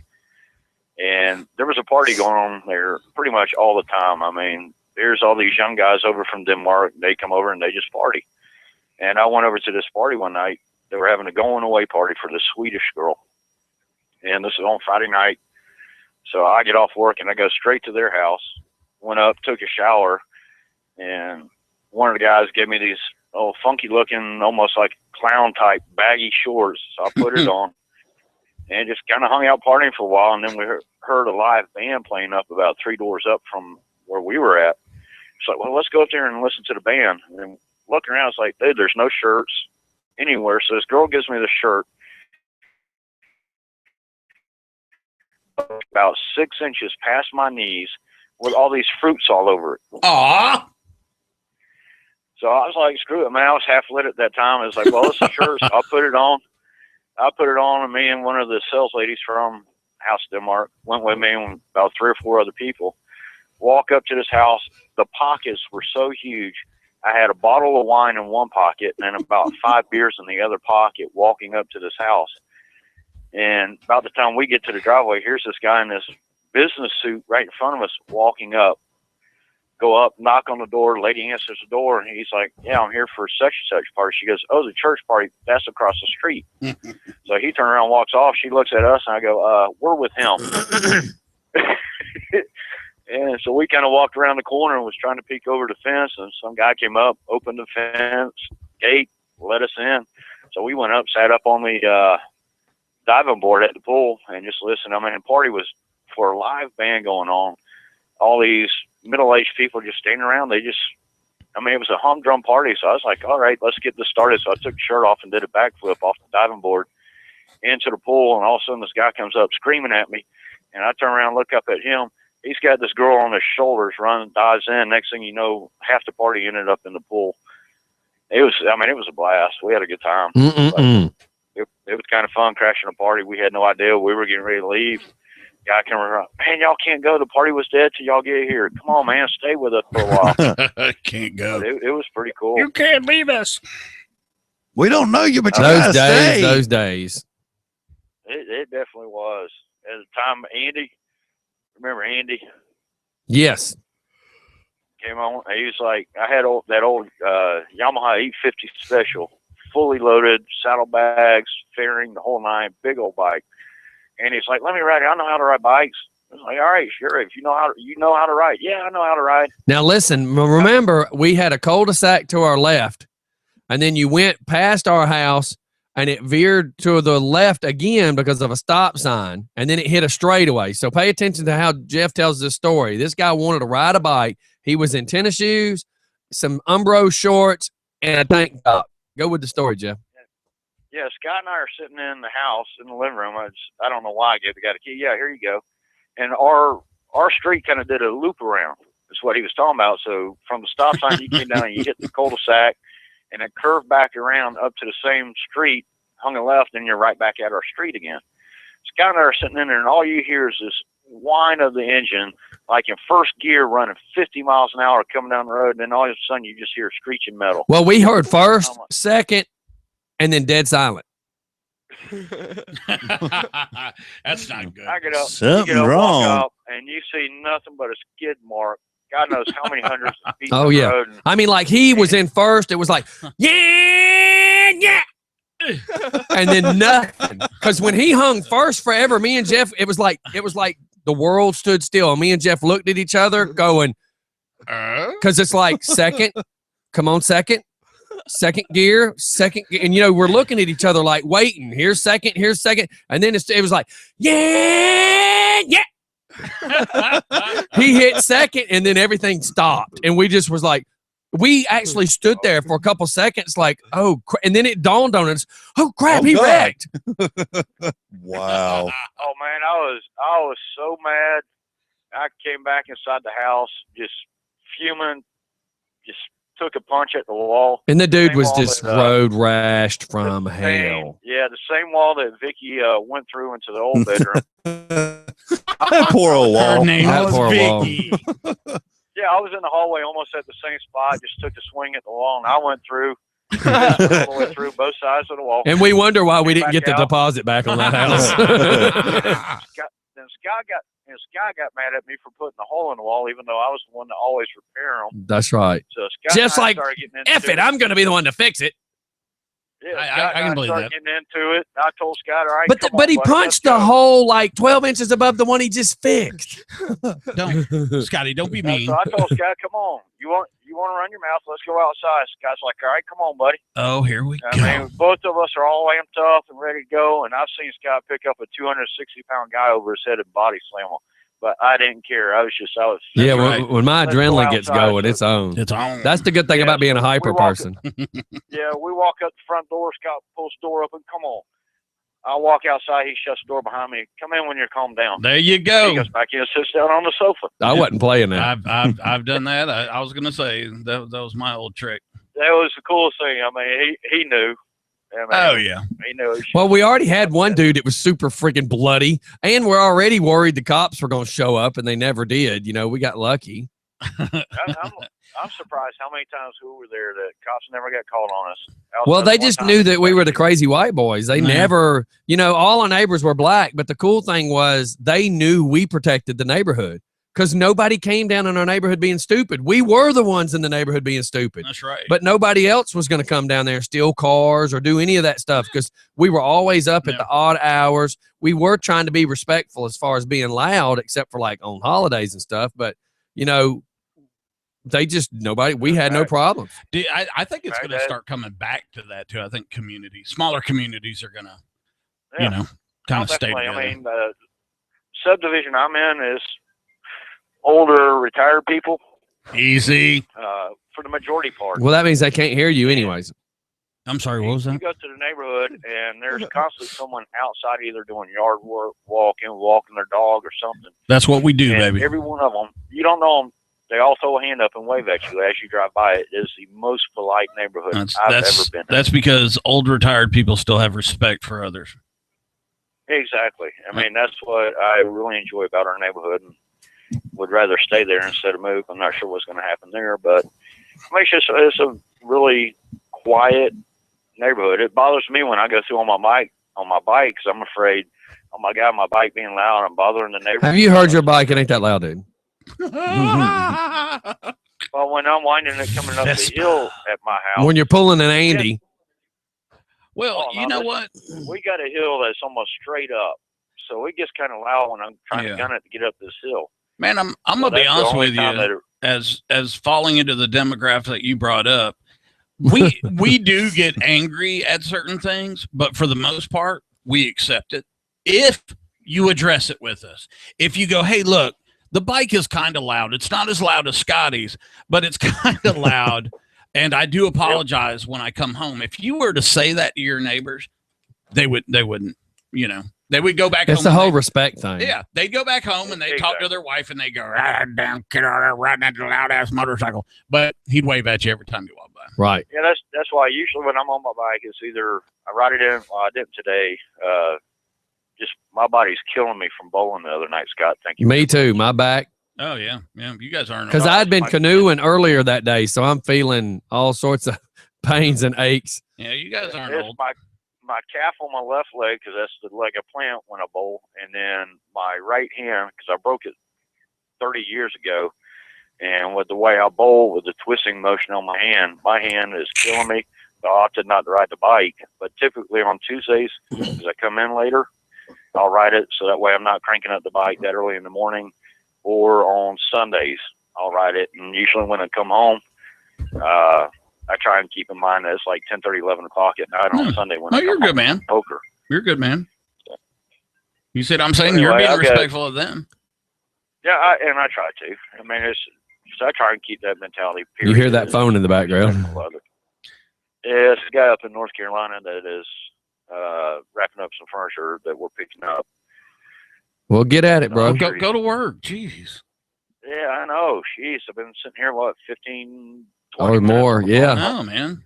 Well, we appreciate you. Thanks for calling in. Hey, yep. Scotty does. Appreciate the memories. All right, man. We'll see you here later on. Oh, that Have was a great day. Sweet. All right, bye. See you, dude. Bye. Memories. All right, we're going to shoot off the commercial. We'll be back here in just a few seconds. Everybody, it's just for fun in the Just morning. for fun. It's just for fun in the morning.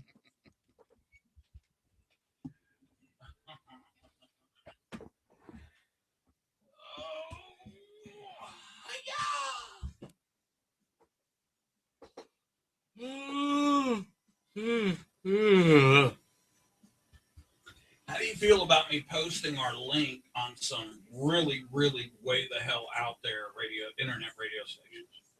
How do you mean you're going to post on theirs? Yeah. How? Well, I'll put our link in their directory. Like, you know, don't laugh. Air Gandhi. It's an internet radio station in Africa. There's a lot of them in like Greece, Madagascar. Sure, do it. Okay. We could very easily pick up a very cool niche market. Yeah, man, go ahead. A buddy of mine that used to play in a band called Quaalude. They've never seen Quaalude. Did they do Quaalude? No, they didn't even know what one was. When I said, when I got the first CD, I looked at it and I go, you guys know what a Quaalude is? All of them at the same time go, you don't know where we can get some, dude. And I'm like, dude, are y'all hooked on Quaaludes? And they're like, no, we've never seen one. I said, so the 714, you don't even know anything. And they're like, no, dude, we just named it Quaalude. Wow. Ain't that a trip? But I'm gonna look them up. I'm gonna wonder if they're still doing stuff. That'd be fun to call them up. I got a band. Gummit, I can't remember the freaking name. Got a smoking little body. They're doing some recording stuff right now, but once they're done, and then my brother would like to see if you're interested in playing some of his music. Just he does like intro riffs and all. He's got 2 albums out, but it's really if he's got a bunch of intro riffs, we could use it for commercials. Yeah, that's what I'm saying. He's got he's an amazing player. He really is. He can rock, but he just he doesn't get along well with others. He's a conspiracy theorist, and it's just that'd be good for its own show too. When they hit the towers on 9/11, the regular guys were talking to my brother on the radio. Oh, really? And they called him. His name was Chris. They called him Chris McVee instead of Timothy McVee. And they said you're like a homegrown terrorist. My brother was like freaking out, yelling stuff in the radio.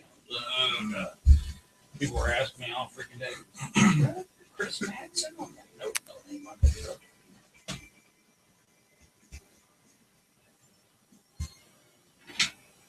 Good Lord! I just got tired all of a sudden. Yeah. Do you have to bounce out of here as soon as you're done? I don't know. I got to talk to the wife, trying to figure out her plans. She's on vacation. Yeah, but we got stuff that I'm trying to. No, she just took a personal day. She has to take X number of years. She's been there 15, 18 years. Wow, they do. Their music is called psychedelic space stoner rock. Oh my God, that explains a couple of things. Quayla, Insanity Ride. They got a video. They got some music. That's a trip. Well, here's the thing: is when I said, "Hey, I've never heard you guys other than when I go to your, where you're playing and all." They used to go to the Masquerade. How you want to do a phone gag real quick before we leave? Oh, God, no. He needs to practice those. Yeah, but he's got a little bit of a stutter, and I know you can make this sound official because what we need you to play is a police officer, and you need to say, "Yes, I'm trying to reach Philip Morris," and him say, "Well, this is him," and you say, "I'm so and so with." Doesn't he know all of that? Well, you don't have to say you're with the county.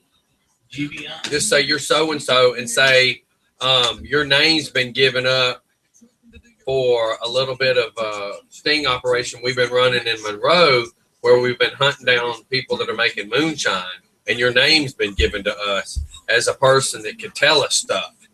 So either I'm gonna figure out how to tie you into this, or you can help me find some people. Okay. Philip ain't gonna pick up on us. I don't think so. We'll see. I'm gonna be from the Department of Revenue. Okay.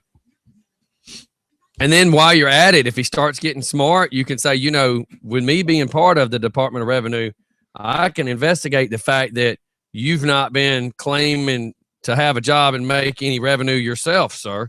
And then let him go, but I'm handicapped. Say, well, I showed that there's bills being paid where you're living. So who's paying for that?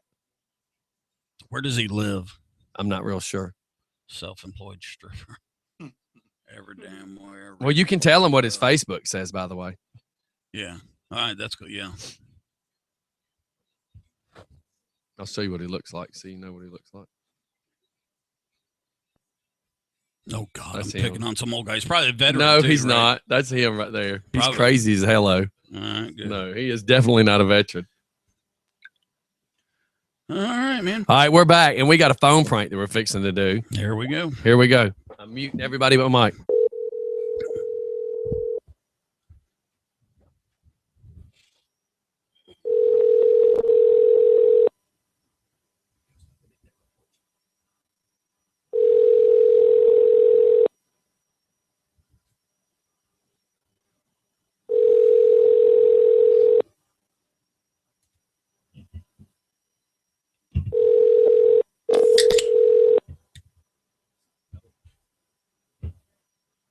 Your call has been forwarded to an automatic voice message system. 6 7, 8, 6, 3. We're not giving up. We're not giving up. We need to give up. Oh, we're calling again. We're live.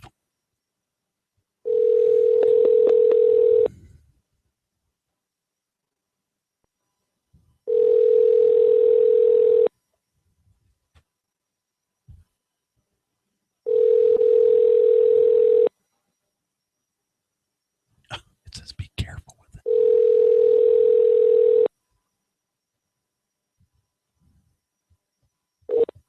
Your call has been forwarded to an.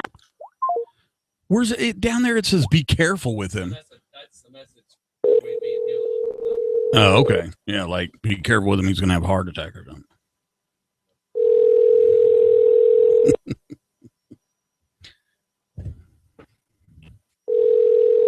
Man, this sucks. I was hoping to get him. Because all he's ever said after fusions is,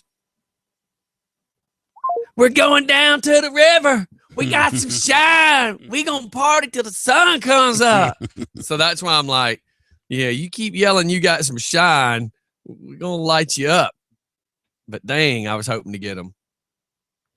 Dang, da dang, da dang, dang, da dang, dang. Now look at all this stuff about the flag, dude. Just dang. Hey, complain about it and it'll go away. I know. Except for certain things.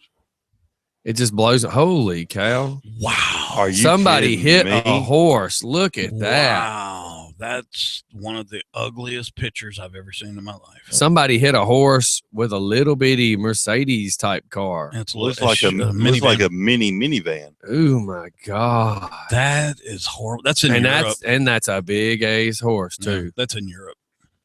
You can tell. Mm. Oh well. Gosh, that was horrible. Yes, sir. Very much so. All right, y'all. We're at 9:56. We're gonna get out of here. We're gonna wrap this puppy up. See ya. Had a great day today. Gonna shoot out of here. Didn't have to use my AK.